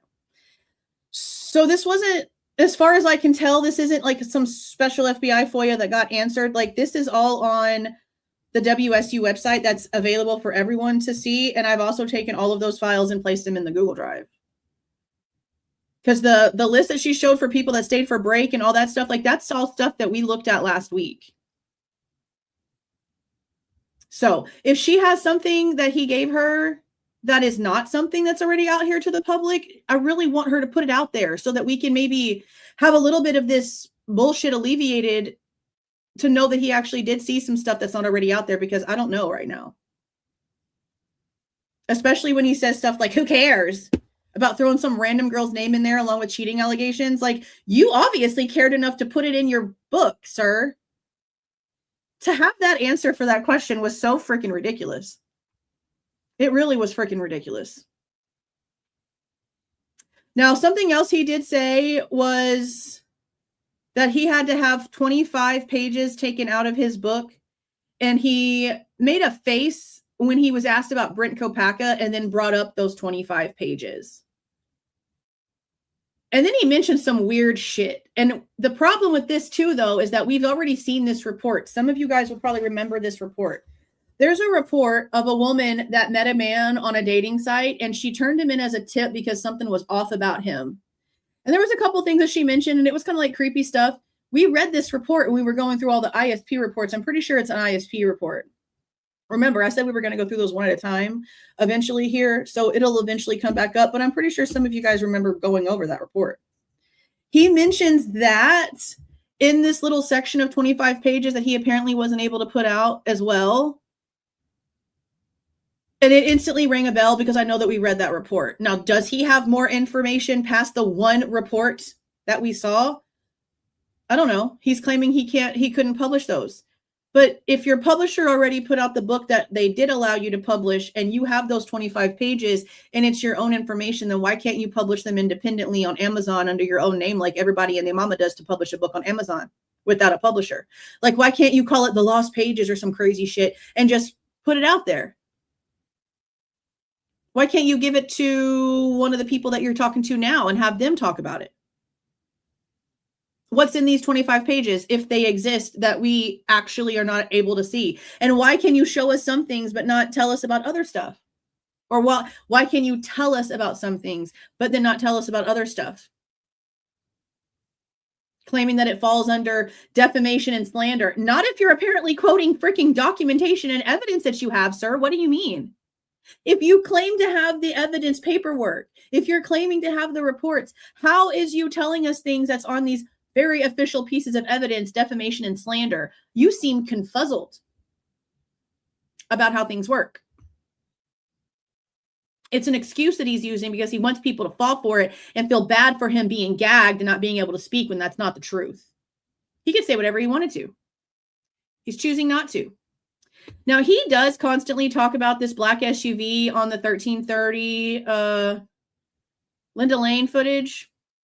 I'm going to go back and re-listen to what he is saying, and then we'll probably pull the clips and go over it just so that we can get an idea about what he's talking about. Now, I do know that other people have brought up a black SUV over on that portion. I've had questions about the SUV, about the timing that it leaves. We're gonna go back through it again. Let's see. He repeated again that when he started looking at evidence in this case and looking into it, it was leading up to trial. And that means that he was given information under a gag order.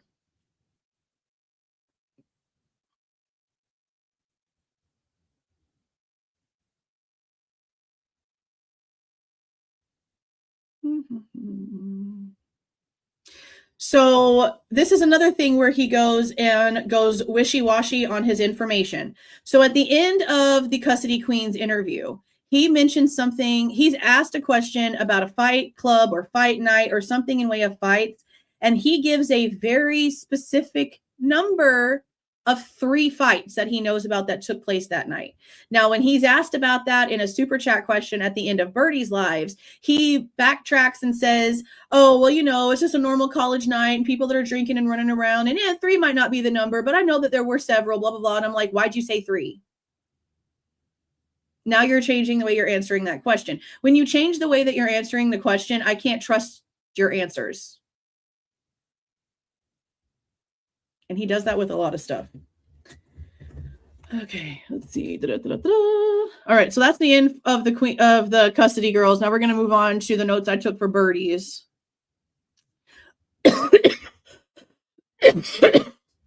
So it was in Birdie's that he really tried to double down on the fact that he's a journalist. Therefore, he's like technically a whistleblower and nothing is wrong with the way that he obtained the documents. But again, I will tell you, so is Dateline. So your rhetoric and your story is full of shit. We can continue. Let's see.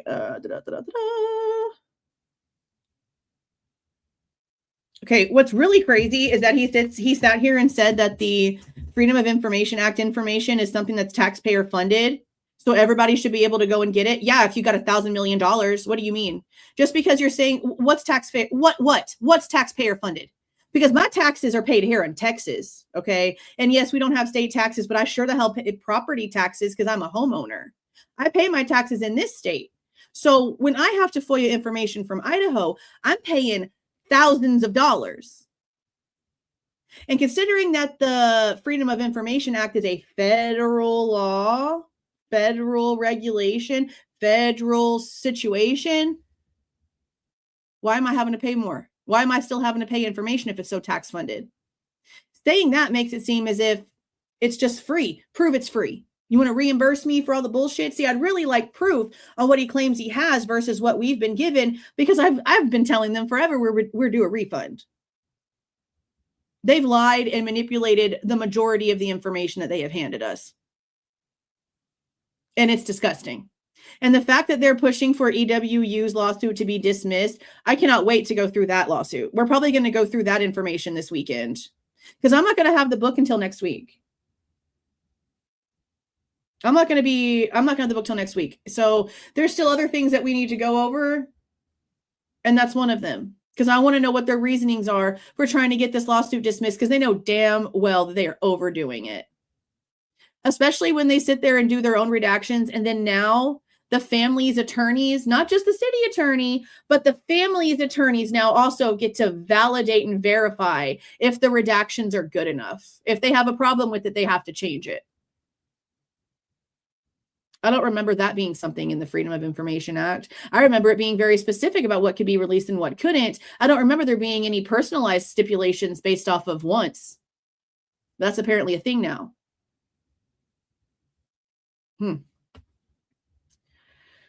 Okay, let's see. Yeah, something else that got really annoying is that he kept saying that he wants you to validate everything that he's claiming while also claiming that we don't have access to what he's using for his claims. Sir, I don't think you know how that works, but okay.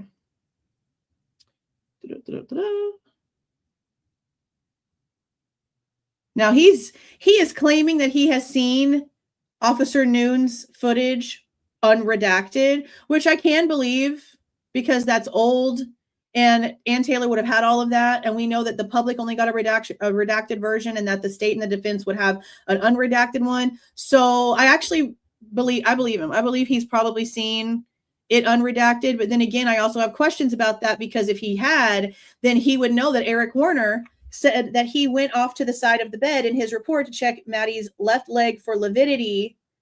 And if that's true, then he would have seen the knife sheath in the body cam. And he's not saying that that's the reason why he knows that the knife sheath was planted, because Warner's doesn't show the knife sheath. And if he'd actually seen these things unredacted, I think that's something that he would say. Am I wrong in thinking that? Like, I feel like he would know that because he would have seen that. That's been our biggest question. How did you walk over to that side of the bed, check her bed for lividity, but then not see the knife sheath because nothing's written about it in his damn report? So maybe he saw Noons, but I know that Noons walked into that room too, and he's not claiming that in the body cam that the sheath's not on the bed. He's just saying that the guy looks down at the floor.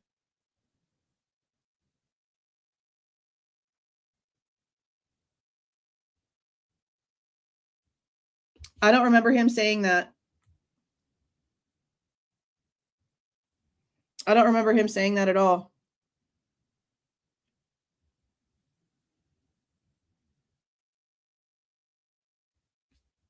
I'm going to have to go back and listen to what he said about the cameras, but the only thing that I remember is him claiming that he saw the officer looking down. Not that he actually saw that portion of the bed where Maddie was and where the knife sheath was and didn't see a sheath there. Because even when he's asked about it being on the floor, he said to the camera, I'm not telling you that. I'm telling you what the handwritten note said. I'm not telling you that it was on the floor. So he won't even like double down on that. And if he actually saw footage of the knife sheath not on the bed, then he would be doubling down on that fact, would he not? I feel like I would, if I was in that circumstance and actually saw like video proof that it wasn't there, I would be doubling down on the fact that it was moved with the handwritten note. But he's sitting here saying, I'm not telling you that. I'm not saying anything. I have issues with that. I guess because I double down on what I say and what I find whenever I have receipts, and I don't understand people that kind of don't. He's not a professional. He's ex-FBI, just like Coffin Dapper. Let's be so serious. You should probably use Google more. Yeah, the whole MPD and ISP did a remarkable job. Actually, I think that Idaho State Police did a hell of a lot better job than MPD did. Like, I'll say that when it comes to them trying to put stuff together. But there's a lot of mistakes in that too, and a lot of things that don't make a lot of sense, especially when it comes to the Q-tip resubmission. What happened to the first one? Where's the paper trail for that? There's a lot of questions when it comes to the way that things were handled as well. See, that was my first thing. Like, how do you sit there and tell me that MPD did a remarkable job when second one, they let everybody huddle together and get their stories together? And then after the fact, you just let them go walk off to their friend's house, take showers, and change their clothes. What? That's crazy. That's crazy.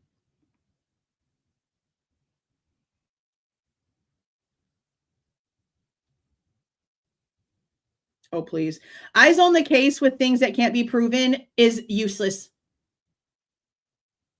It's not my ego. It's me wanting receipts, just like anybody with a brain that actually gives a shit about truth should want. And if you're going to be a trust me bro, then I don't know what you're here for. Trust me bros are what gets people wrongfully convicted. Gross.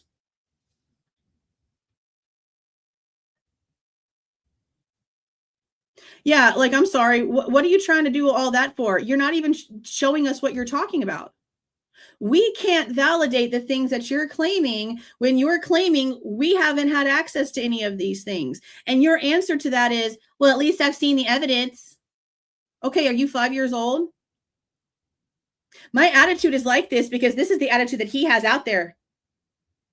I match energy. This is what he's giving. This is what he's getting back. What you want me to do about it? Kiss his ass? For what? I literally came out here and proved there was a leg to stand on when it came to the hair in Ethan's hand. So I don't want to hear that bullshit when I've already come out here and proven that something he said was accurate. I can ask the questions. And if you really cared about the victims, then you would be asking the same questions. Be so for real. I want to see Turvey talk. I would love to see Turvey come out and actually be asked good questions, legitimate, real questions, not what's your childhood history and your favorite color and what was your dog's name. I don't give a shit. I'm sorry. I want to get to it. I want to get to the reason why we're all giving a shit anyway. I don't care about any of that. And if that sounds heartless, fine. I don't really care about any of it. That's why I take it out of everything I possibly can, because I just want the facts. I don't want all the cushion. It makes things go everywhere. I don't care about any of that. So I want Turvey to come out and be talked to. I can't argue with anything Turvey says. He's an actual expert. This is not going to be the same reaction that Turvey gets. Turvey's name is on documentation. Turvey's name is on expert exhibits that were going to be presented at trial. He is someone who was going to be speaking at the trial. I will soak up every single freaking syllable that man says. That's a completely different situation than some guy that's coming out here to sell a book that he's already got thousands and thousands of dollars for in advance for, telling you to basically suck it up because he's seen it and we haven't. As somebody who freely gives everything that they find out there to the freaking public with no watermarks and doesn't gatekeep information, I think the way that I'm acting is valid. And if you don't understand the concept of the principle, then not my problem. And I feel sorry for you.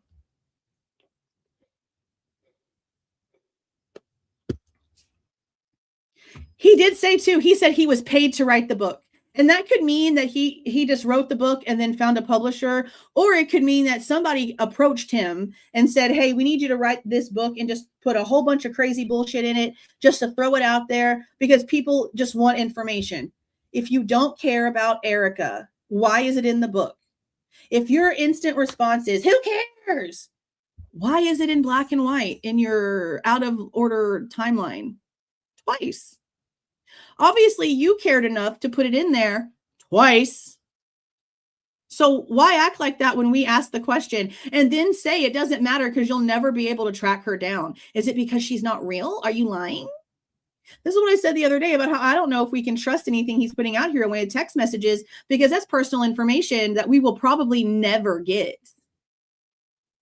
And I'm just not okay with just trusting that. I'm sorry if that bothers people, but I'm out here asking the right questions because of the way that I think about things. I'm not out here asking questions because it's fun. Do you think I want to be mentally tormented all the time about the what ifs in this case, constantly seeing the crime scene pictures in my head, trying to figure out exactly what the hell is that we're missing or why we're being lied to so much? No, but here we are. Y'all know what happened the last time I tried to put this shit out for an hour. I was told it ain't gonna happen, and it stared me in the face the entire time. That's what giving a shit about the case looks like. Not writing a book and then saying that you don't give a shit. That's crazy. That's crazy. All he has to produce is like one piece of something, bro. Like, I don't know why he can't show us the handwritten note about the thing on the floor. Something so small. Something so small.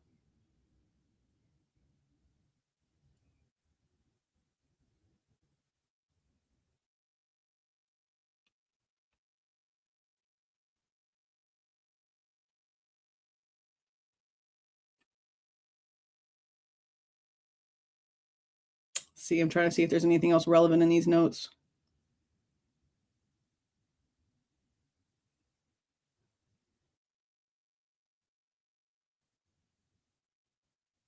Now he did bring up something when it comes to like the light and the boom that woke up Bethany that I have wondered about for a while, because we do see that the blind on her side of the room is open a little bit.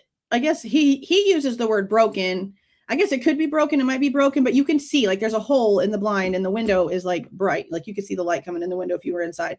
So I've really wondered if it was like somebody's car starting, or maybe, no, because it's not, we don't hear anything right there.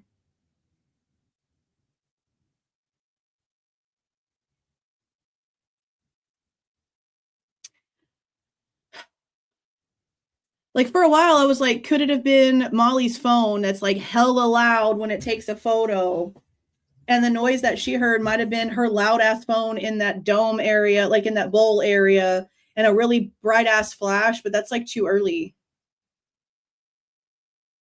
But with the blind being open like that, it gives more availability to the light that Bethany saw coming in from outside instead of being like inside the house. But she did say it came from underneath the door, didn't she?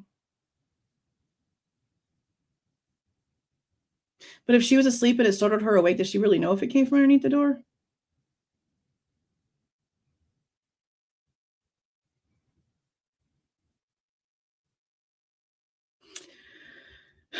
So many unknowns. So many freaking unknowns. Now, one thing he did say is that he had access to over 3,000 text messages from Bryan's phone, and that out of over 3,000 text messages, literally none of them were submitted as evidence because there was nothing there. There's nothing there. And that's the same thing that Celebrite says, that there's nothing there. And that's actually what I want to go over tonight. A couple of you guys commented and sent me emails about Celebrite and Jeff Tanzola, an FBI agent that worked on the case. His name is on documentation we have seen. Y'all recognize that name. They did this like summit thing, and they talk about the case. And the whole thing is just about how there's like a lack of evidence. They talk about how strange it is that he talked to his family all the time and how there is literally like nothing there. And it's just something that I would like to go over because it's just more validation that they had nothing. That there was nothing there at all. And she even says the same thing that was mentioned in the exhibit that we went over a couple weeks ago, where they don't know if the erasure thing is from like a virus scan trying to like clean the computer or what it was. But we also have documentation claiming that they think one of the experts actually ran the eraser on the computer. That's in black and white documentation. So tonight we're going to go live and we're going to go over that together. It's only been out for, I don't know, 5 days or so. It's been out there for less than a week. I'll have to go back and actually find the channel I took it from, because that channel it's like a channel for Celebrate, I think. They don't really have a lot of stuff on there, but I want to go over that tonight just because it's them talking about how they had nothing, like we've already known. So going back to what he said about there being a woman that met a man online and blah, blah, blah, whatever, he's claiming this person became a person of interest. So I already have it written down in my to-do list of forever things over there to file a FOIA based on that report.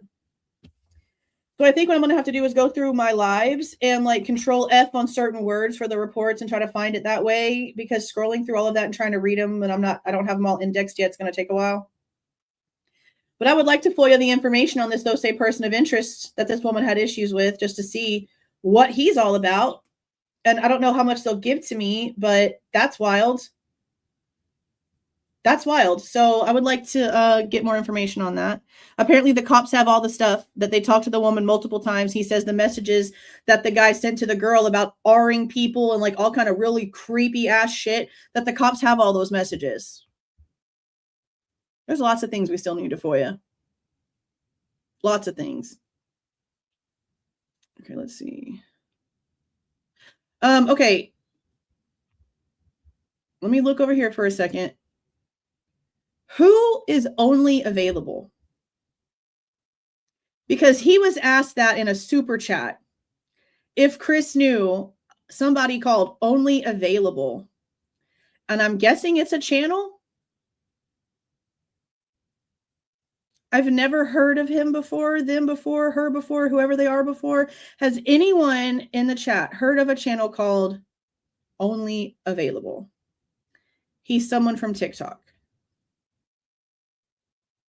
Okay, I'm going to have to go see what they got going on over there because I'd never heard of them before. Okay. He's good. He's on TikTok. Let me go look-see.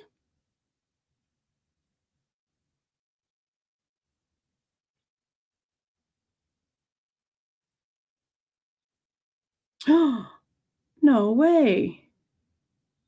How did you get this?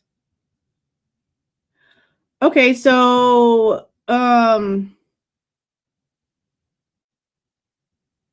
if you're okay with me saying who sent me this photo, then I'll thank you personally.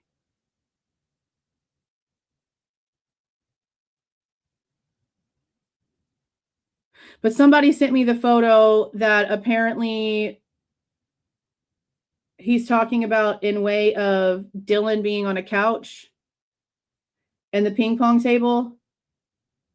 Okay, thank you, Saudade, for sending me this. Let me pull it up on my email. Apparently, now I did see this and I do plan on going over there and listening to this at some point today. I know that Devil's Advocate did go live last night. I don't know. It was during one of the interviews and said that they were going to be going through some stuff that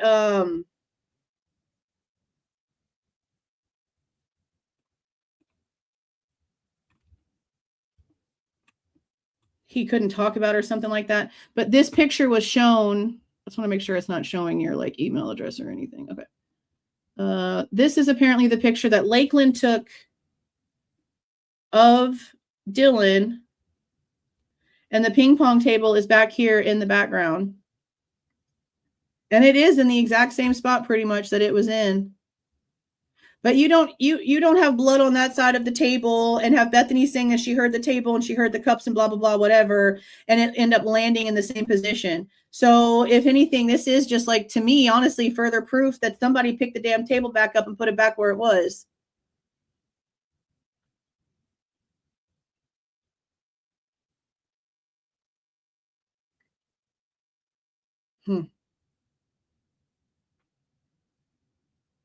Sure is right there. Interesting.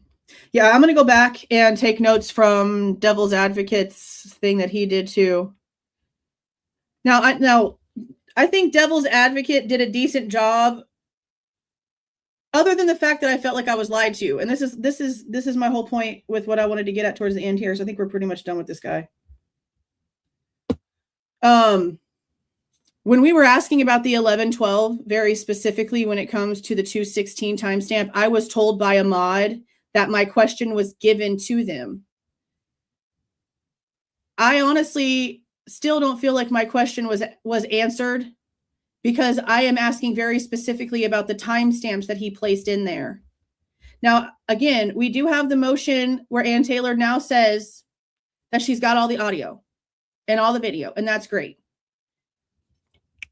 But when I'm told the question's going to be asked, I'm like expecting it to be asked in the importance that I'm being told that it's being given to them. That's kind of like one thing. Again, it has nothing to even do with me. I don't like being told something's going to happen and then it not happen. See, I'm a person of my word. So when I'm told something's going to happen and then it doesn't happen, that's a problem, because I feel like you're going back on your word without telling me anything. And it took the chat sending thousands of super stickers. Don't freaking take my exaggeration as so for serious. But it took you guys sending a lot of super chats to even get their attention after the fact. And then the question still wasn't answered correctly. It wasn't answered in chapter. It wasn't asked in chapter 9. You mentioned at 2:16 and 2:17 in the morning that you can hear the girls calling for Murphy, and then you can hear him barking. We have this, but we were told that there's no sound. It wasn't redacted, but it was muted. So do you mind telling us how you were able to hear that? That's the way you asked that question. It wasn't asked that way. That's why the verbiage used to ask things is so freaking important. And Ron figured that out last night, which is why he was able to reword certain things to get him to finally give some damn answers. And I feel like Birdie tried the same way, but he still just kept dancing around stuff. But at least Birdie was pushing back on, you're telling us that you have access to things that we don't have. So what's our next move? How are we supposed to go to the next step? And of course, the dude has no other answer other than, I want you to double check what I'm saying. I want you to look into what I'm, well, if you give us the stuff. There's no gag order. You're claiming that you didn't do anything wrong in accessing these files and getting these files. So why can't you release them? We can't prove and double check what you're saying if you're not giving us access to what you're using for your saying, like for your claim. That's just not how that works. That's just not how that works.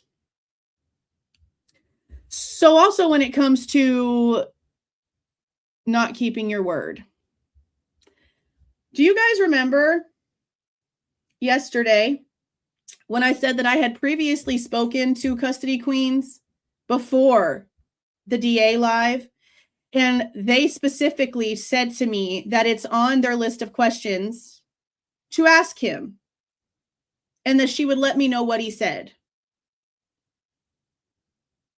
That's not what happened. That's actually not what happened at all. And the problem that I have with the way that they handled that situation is because I have it in email that I'm about to show you, that I gave her a snippet that showed the 216 to 217 timestamp. And she very specifically said to me that she wrote it down to ask him because she noticed it too, and that she was going to get back to me. And at this point, it's not even about the fact that the question wasn't asked. It's about the blatant disrespect that came after the fact. What spreadsheets? I'm known for my spreadsheets. You mention a bunch of creators that blur things, circle things that don't exist, fake audio. Then you get a bunch of people in the chat mentioning my name and you have to save face 30 minutes later. And I'm known for my spreadsheets. When 24 hours before this, you're doing a live with Outcast when he's using my 6 a.m. footage with whatever he's doing to change the audio, but I'm known for my spreadsheets. You know what happened? And this is just my opinion. He doesn't like me because he knows I'm going to call him on his bullshit. I already am. So I can bet you that Kristen probably did say, hey, we have this question, blah, blah, whatever. And he said that he didn't want nothing about me mentioned, that he wouldn't answer the question. She specifically said to me that they were going to ask him, and then they didn't.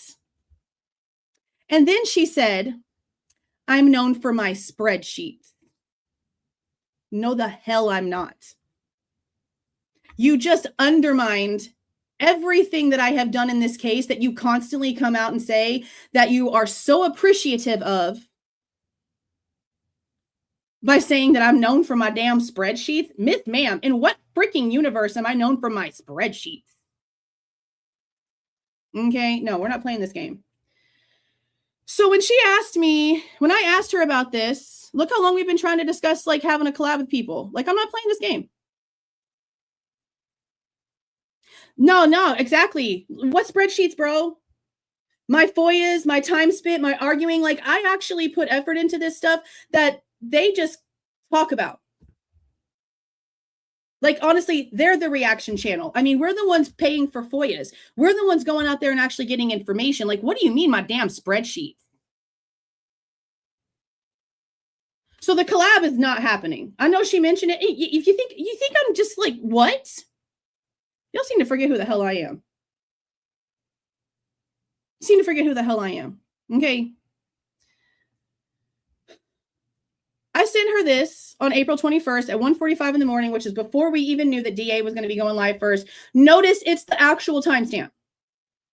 Can you ask him how we heard this? MPD gave us this footage, and 12:55 to 2:25 is silent for us, and I fought with them on it for weeks. And her instant response, most definitely, that was actually on my notes too, because I knew they gave you the muted audio. It's shady. I'll keep you posted on what he says. They didn't even ask. Even without bringing me up, they didn't ask. So then I straight up told her today I'll be passing on all this stuff. I don't appreciate the way that you handled things. I don't appreciate you basically undermining what I do here by saying I'm known for my spreadsheets. Like, girl, what are you on? What? Undermining what I do in this case was not the way to go about this, just because you've got some author on there that wants to do this that you think is going to get you some views very temporarily. This is only going to be hot for like 2 weeks. Spreadsheets? No, she said my name. She said Lana's name, Rolo's name, and a bunch of other people. And then 30 minutes later mentioned my name and said that I'm really appreciated for my work because of my spreadsheet. Yeah, especially since I don't do spreadsheets. What are you talking about? Show me a spreadsheet that I've put out there to the public. Even the spreadsheet that I have that is my timeline for the case is my own. It's not on the shared drive because it's not done. What spreadsheet? Like, I'm sorry. Yeah. FOIAs that they don't do shit about. FOIAs that they don't file for. FOIAs that they don't do anything for. FOIAs that they sure take and then talk about with their audience. You ever take one of my spreadsheets and talk about it? Girl, it's not happening. Not collabing. So you can consider that a lie because that's not happening. Now, I will tell you, I have been talking to Pete with Murder Metal Mayhem. He reached out to me with a question about trying to figure out who somebody was. And then we just kind of like got on the subject. So I'm probably going to end up doing a little live with him. I like the fact, I haven't responded to his last email yet, but I do like the fact, I asked him what he thought about the author guy so far. And he said that he's trying to stay away from the interviews because he wants to go to the book with like a pure thought process, which I actually really, really like. And I hope he keeps it that way. So that'll be good. I think that'll be a good little conversation to have with Pete. Yeah. Like, do you forget who I am? Like, I don't have anything to hide. I am going to come out and call you out if I need to call you out. And I have no problem showing receipts that you said that you were going to ask him and then you didn't. And then you just completely disrespected and undermined what I do here while putting on that fake, oh my God, we so appreciate it. Really? Because you chose this temporary dude over somebody who's been giving you content for years. That's crazy.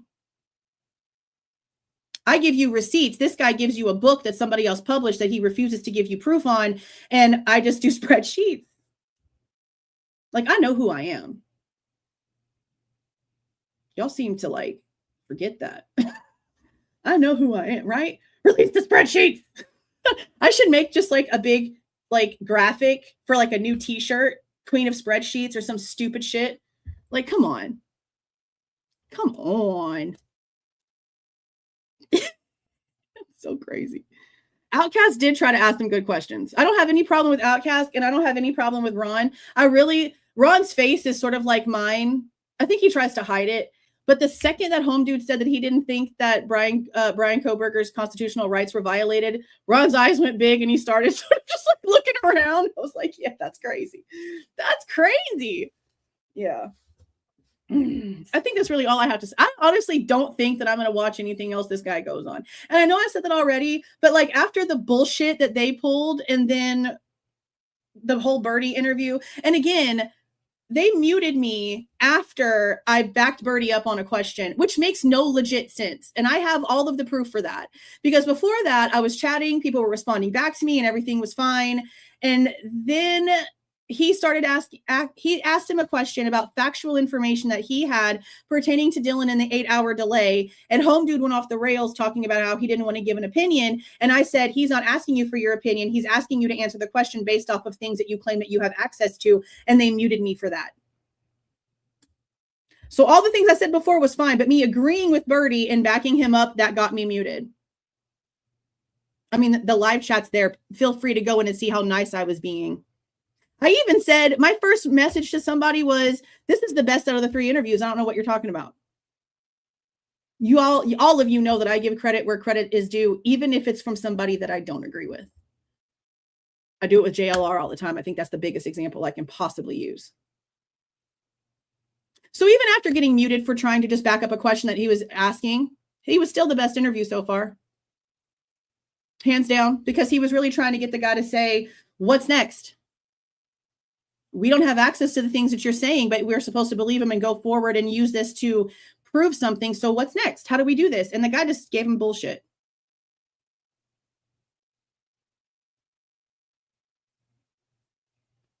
I'm always going to ask for proof. See? Yeah. See?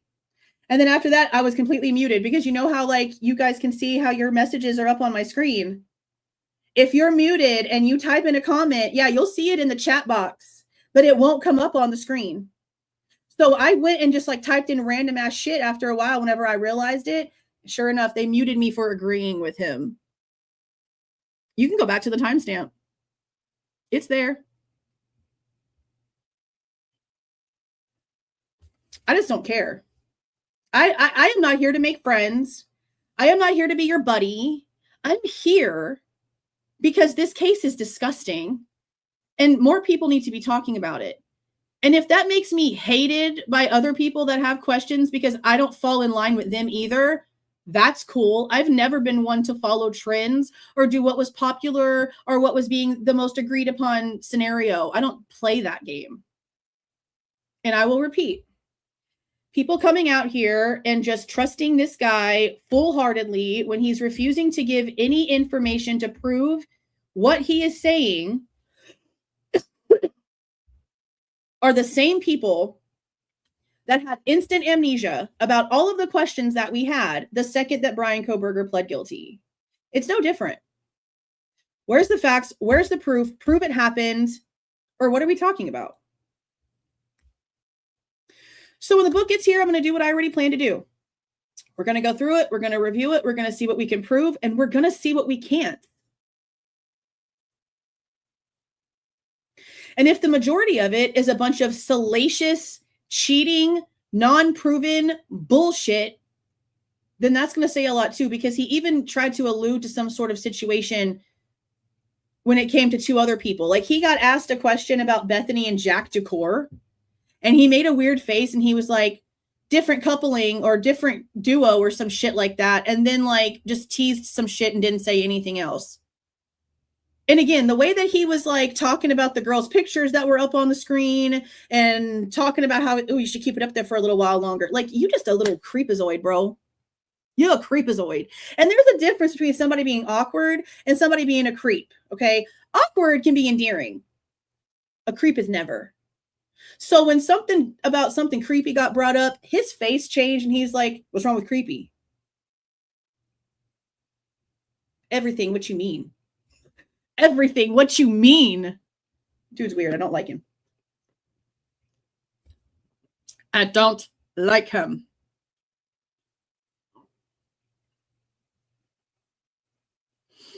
Annoying. Annoying. All right, let me look over here and see what I missed because we're about to get off of here. I've ran my mouth for a long time and it's 1:45. I'll probably go live tonight, like maybe around like 6:15, 6:45-ish. I don't know yet. This is going to sound real stupid, but I have a house cleaner coming tomorrow, so I have to clean the house today. There's a lady coming in to just clean like half the house. It's like my birthday present I gave to myself. It's like a cheaper type cleaning to not have to do the whole thing. So I just want her, I don't want her in our bedrooms. The boys don't want her in their bedrooms. I don't want her in my bedroom. I can't have her knowing who I am and seeing all my stuff on the wall. I can't have any of that just in case. Like I always have to be like super careful, especially since I've been recognized in town a few times already, in a town a few times already, actually here and where we moved from. I just have to be careful. Anyway. She's coming in to like deep clean the floors because of the animals and the dog hair and like the walls and stuff like that. But we have to clean before the cleaning lady gets here because there's stuff everywhere and I don't want her to see the stuff everywhere. So the boys already know that we're about to be busy. We're going to be busy for a few hours and then I'll come live later. You do have to pre-clean. So much stuff everywhere. And I just want her to like really, I just want her to focus on what needs to be focused on. Because again, she's going to do the kitchen, the living room, the hallway, and the boys' bathroom at the end of the hallway. Good luck with that. But she's not going in the bedrooms. She's not going in my room. She's not going into my bathroom. She's not doing anything else. It's just those main spaces.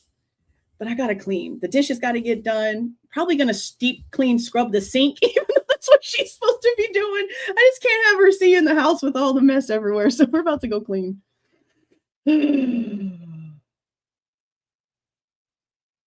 I've never had anybody come in my house like that before. Never ever hired a cleaner before. And I made sure that this was not going to be something crazy expensive either, especially since it's not even a whole house. But like I said, it was like my birthday present to myself. I just couldn't have her come out until Friday because of their schedule. But we will be live later to go over the Celebrite situation and talk about it. No, Ron did not have a poker face, and I loved it. I loved it, especially about it started right off the bat with the constitutional rights violation, and his eyes just went. At some point, he put his hand on his head. Yeah, it was funny. It was super funny. See, yeah, I get that. I know she's going to have such an easy job, but not really, because the baseboards are not very nice because the dog hair is everywhere. And we try to clean it up. I even bought a shop vac to use inside my house because the dog hair is so excessive, and they're short-haired dogs. They're short-haired dogs, but they shed insane. It's just a lot. It's a lot. And all this back here, I swear, I have to stop and actually paint this. You see that paint? That paint has been sitting there for 2 months. That's the tray with the brushes inside. Y'all know how long it took for me to freaking fix my doorknob. It's fixed now, though. No, not Dylan shot back. I had to buy one too. A regular vacuum just was not cutting it. This dog here. All right, let me say thank you to people, and then I'm going to get off of here. Thank you again, Sharon, for the gifted memberships. I very much appreciate that. 7 months, 816. I appreciate you being here. Hey, Verity. See, and I know that I'm not the only one that feels like that. And I really tried to hold it back for a while, and I didn't say anything at first, but then I kept on seeing it and kept on seeing it, and he kept on doing it and he kept on doing it. And y'all already know that I can't just sit here. Can't just sit here. I have this. It's just too much. It's a lot. And I don't appreciate people that come out here with bullshit when we have fought so freaking hard. We, not me, we have fought so hard to try to debunk the lies, get rid of all the fluff, and try to stick to the facts as much as possible. So this is just a big, huge 2 steps forward, 10 steps back, in my opinion, because so many people are going to grab onto stuff that he's refusing to show proof for, and then insert it into their timeline, and we don't know if it's fact. Now, if Turvey comes out and mentions a few things that Chris mentioned, we can put stance on all of those things. Because like I said, Turvey is an expert whose name is on all the paperwork. There's nothing that we can argue when it comes to what he has seen, because we know that he's actually seen it. So it'll be a lot different. And I cannot wait to hear what he has to say. I really can't. I really just can't. Thank you for the gifted membership, Tippy. How are you doing? Thank you so much. Oh, well, thanks, Pav. Thank you for the $19.99. Thank you for the $4.99, Verity. I really wish you were the one who could get full access to all the information. I asked how we go forward for truth, and his answer was dig in. Yeah, that was Which, how? You're telling us everything that you have, we don't have access to. And what we do have access to, you're saying that it's all on YouTube, but we're looking at it incorrectly, but you're not telling us what it is that we're looking at incorrectly. You're just telling us to trust you for things that we can't have access to. Yeah, that doesn't work. This doesn't work. Dang, over 2 years, Gypsy. That's a long time. Thank you for being here. Thank you for the 199, Gianna. Anyone in chat live in Idaho? I know what to do. There's several. I have one of the ISP forensic ladies that work the scene. Her daughter is in chat a lot. She's a member as well. And then we also have in the comments, there's a lot of people that are in that area. I have a lot of people from Pullman that also comment a lot. Yeah, there's a lot of people from that area that are in here. Thank you for the $4.99 pinch, but Maddie was found in sweatpants. So how was her leg showing? I'm confused. Well, the thing is that it just says that her leg was checked for lividity, but it does show that her thigh is like showing right there. That's a good question. I'm going to go back. I guess we need to go back to some of those old reports that actually finally told us what they were wearing and then compare that. Because for her thigh, her upper back of her thigh to be touching the knife sheath, that would say that she didn't have pants on. I honestly just can't remember off the top of my head right now what she was wearing. So I can't even guarantee that that's accurate. I'm not really quite sure. I need to go back in and read the document because that is a good question considering what we've seen. What about him saying BK's name didn't come from the FBI? Well, that's a lie. We know that it's a lie. What he failed to mention, because of course he's going to, is that after the 1219 call where the FBI called Brett Payne and said, the guy that you're looking for, his name is Bryan Christopher Kohberger. He fails to mention that on the 20th, the FBI sat down with MPD and showed them a PowerPoint presentation via Zoom of the IgG from the knife sheath DNA. So while that is accurate for 1219, because that's what Payne said in the closed hearing in January, that's not all around accurate. And he knows that. That's why he's cherry picking what he says. Because anybody who knows the facts knows that the very next day they got together and showed the IgG tree to Fry and Payne and blah, blah, blah, whatever. And that's when Jenkins over at WSU was contacted by Chief Fry. We know that because it's been talked about and there's documentation showing all of that. So I don't know why he's cherry picking and not being honest. But if he is doing that because he's been paid to or asked to by the FBI to cover up their bullshit track, then it would make a lot of sense considering he's ex-FBI that he's going to try to sit here and be like, oh, because it was a tip. No, it wasn't. The DNA was sent to the freaking FBI to do actual DNA work for the case. And the person who was assigned the damn DNA found the answer. That's not a tip. That's investigative work product. Just because you don't want us to know what the FBI did. And see, that's another thing that really pissed me off too, because he was, I think it was in Birdie's Live, he was confronted about, it was Birdie's Live, because he said, I know you're ex-FBI, but the thing about Hitler admitting that the Department of Justice broke the rules when it came to the IgG, and Home Dude's like, well, I don't really believe that. That's not true, because that's not true. Yes, sir, the frick it is. Hitler admitted it, but said that it was constitutionally unimportant. So you're going to gaslight everyone that's been out here watching the motions and watching everything that's been going on with this case from day one, who literally saw it happening in real time, that didn't happen. Just because you missed it, babe, does not mean it didn't happen. It happens. It was admitted to. That's why they had to make it look like a tip and not admit that the FBI did everything, because those rules were broken. And if they went in there and they actually laid out the DNA for what it really was for real, they would have to admit all of that. And the jury would be like, let him go.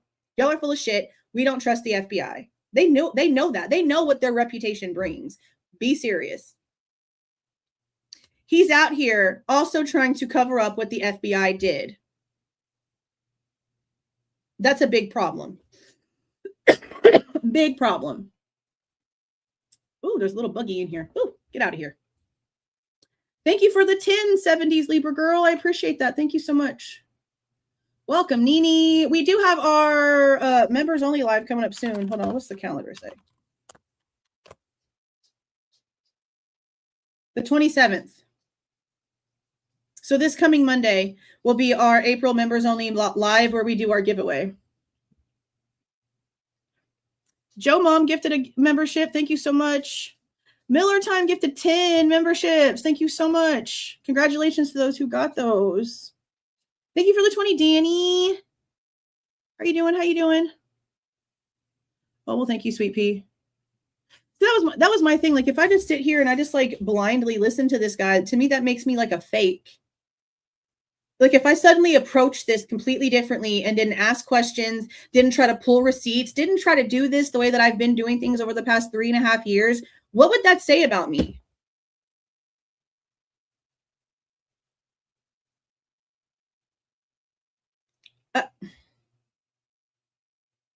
I just have to. I have to like make sure things are accurate. And thank you for the 10 Sleuther. I appreciate that. Thank you so much.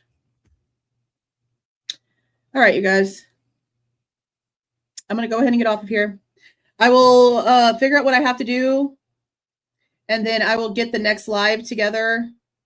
I'll have a link for the original in the chat when it gets all scheduled in case you guys just want to go over there and check it out without my commentary or whatever. But it's not very long and they don't really say a lot besides how there wasn't anything. And I just think that that's important to double down on. I think that's important. But I'm going to go ahead and get off of here. You guys have a super, super, super great day. I will see you guys. Oh, I'm not sure yet. We have to do some cleaning. I have to do some cleaning and we have to do some school stuff and then we'll figure all that stuff out. But it'll be definitely posted a few hours before we go live.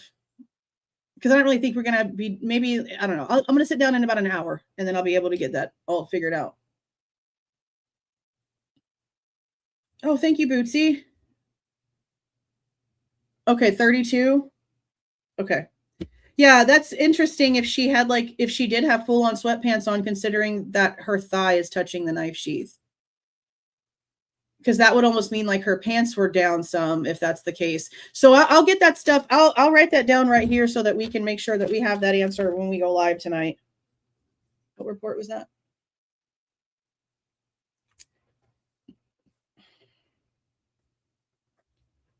There was also like an exhibit. I'm going to have to go back through my videos and see what filing came out that had the additional wounds. Because remember, there was something that came out. I think my thumbnail is white with just their faces on it. But there was like a list that came out in the filings, and it's like all of their wounds listed, which would have a lot more information than what Sutton has. So I want to go in and see if there's anything about this or anything about 2 vertical markings on their shoulders. We're going to look at that too. Report 32. Okay. Oakley dokley, guys. I will see you guys later. Sure didn't miss nobody. Oh, thank you for the $4.99, Carol.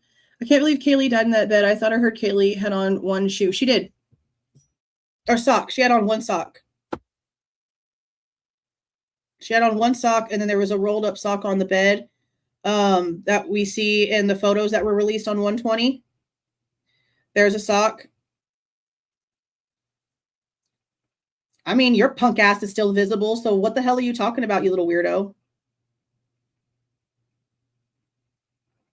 Why are you even in here if you don't like me? You realize you had to subscribe for 5 minutes just to come in here and talk shit, right? There's mental help for people like you. You should probably go find it. But for the whole thing with the in the bed, like the way that he's given the story would be like somebody would have had to have gotten behind the bodies and sat them up and then did that to their throats and then placed them back on the bed. And that's kind of crazy to me because he's still claiming they died in that bed and the pool of blood and where everything is. So I don't really quite know what his real theory is here because he's a little everywhere. A little everywhere. Yeah, you know why I have a bug flying around in my room? Because my window's open. You see the wind? You see the wind? Stupid. It's called country living. And you know what? Since you want to talk so much shit, now you're banned because you're a little loser. Vandal's size medium. Where'd it go? Right there. Vandal's size medium. So if her thigh is showing, what does that say about where her pants were? What does that say about where her pants were if we're seeing her thigh? Yeah, that part.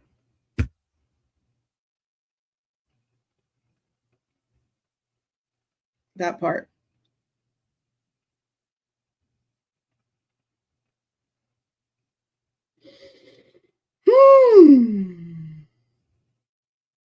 You know, this is going to be on my mind all day while I'm cleaning. I'll probably actually go back in and listen to some of the interviews. to see if there's anything that I missed. I think that's probably what I'm going to do.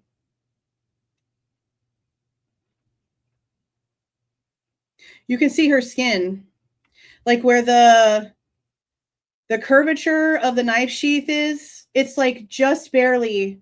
It's in the photos that are in the Google Drive from January 20th. I showed them earlier. Just the very edge of the sheath is like tucked underneath the back of her thigh. They actually like talk about it like that in the reports too. That's what I'm going to go listen to. I have all the rest of them recorded so that I can go back later just in case somebody edits something out, because, you know, you can edit stuff after things go live in the background of YouTube. So I'm going to go back and listen to the one they did last night, talking about things that he apparently couldn't say or whatever, but they're talking about them after the fact. I don't know. That's kind of weird too.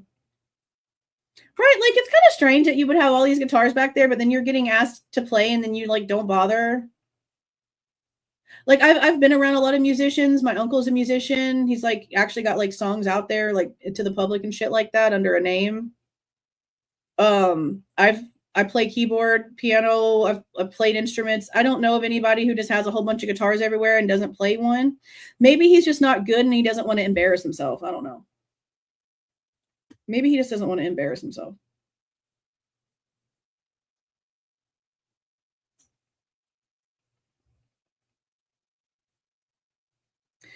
Yeah, pants are usually long. So in the United States, we have regular long pants that go down to the ankle. And then shorts are like above or below the knee, depending on what gender they're for. And then capris are like in between the knee and the ankle, like in the middle of that. Yeah, that's about like the basic three. Like there's other ones in between that people come up with just to come up with stuff. But yeah, basically.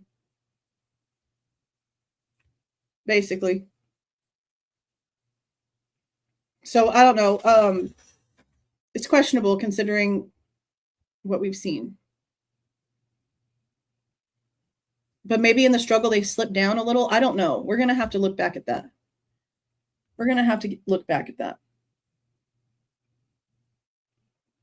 Oh, thank you for joining. Gryphon girl. Welcome. Thank you. Okay, I'm getting off of here now. I got to go clean my hizzy. I'll be back later. Thank you so much for being in here and talking about this crazy insanity. I'm going to go ahead and roll this out. Please do not forget to leave a like on your way out and subscribe to the channel if you are not subscribed already. All right, you guys. See y'all.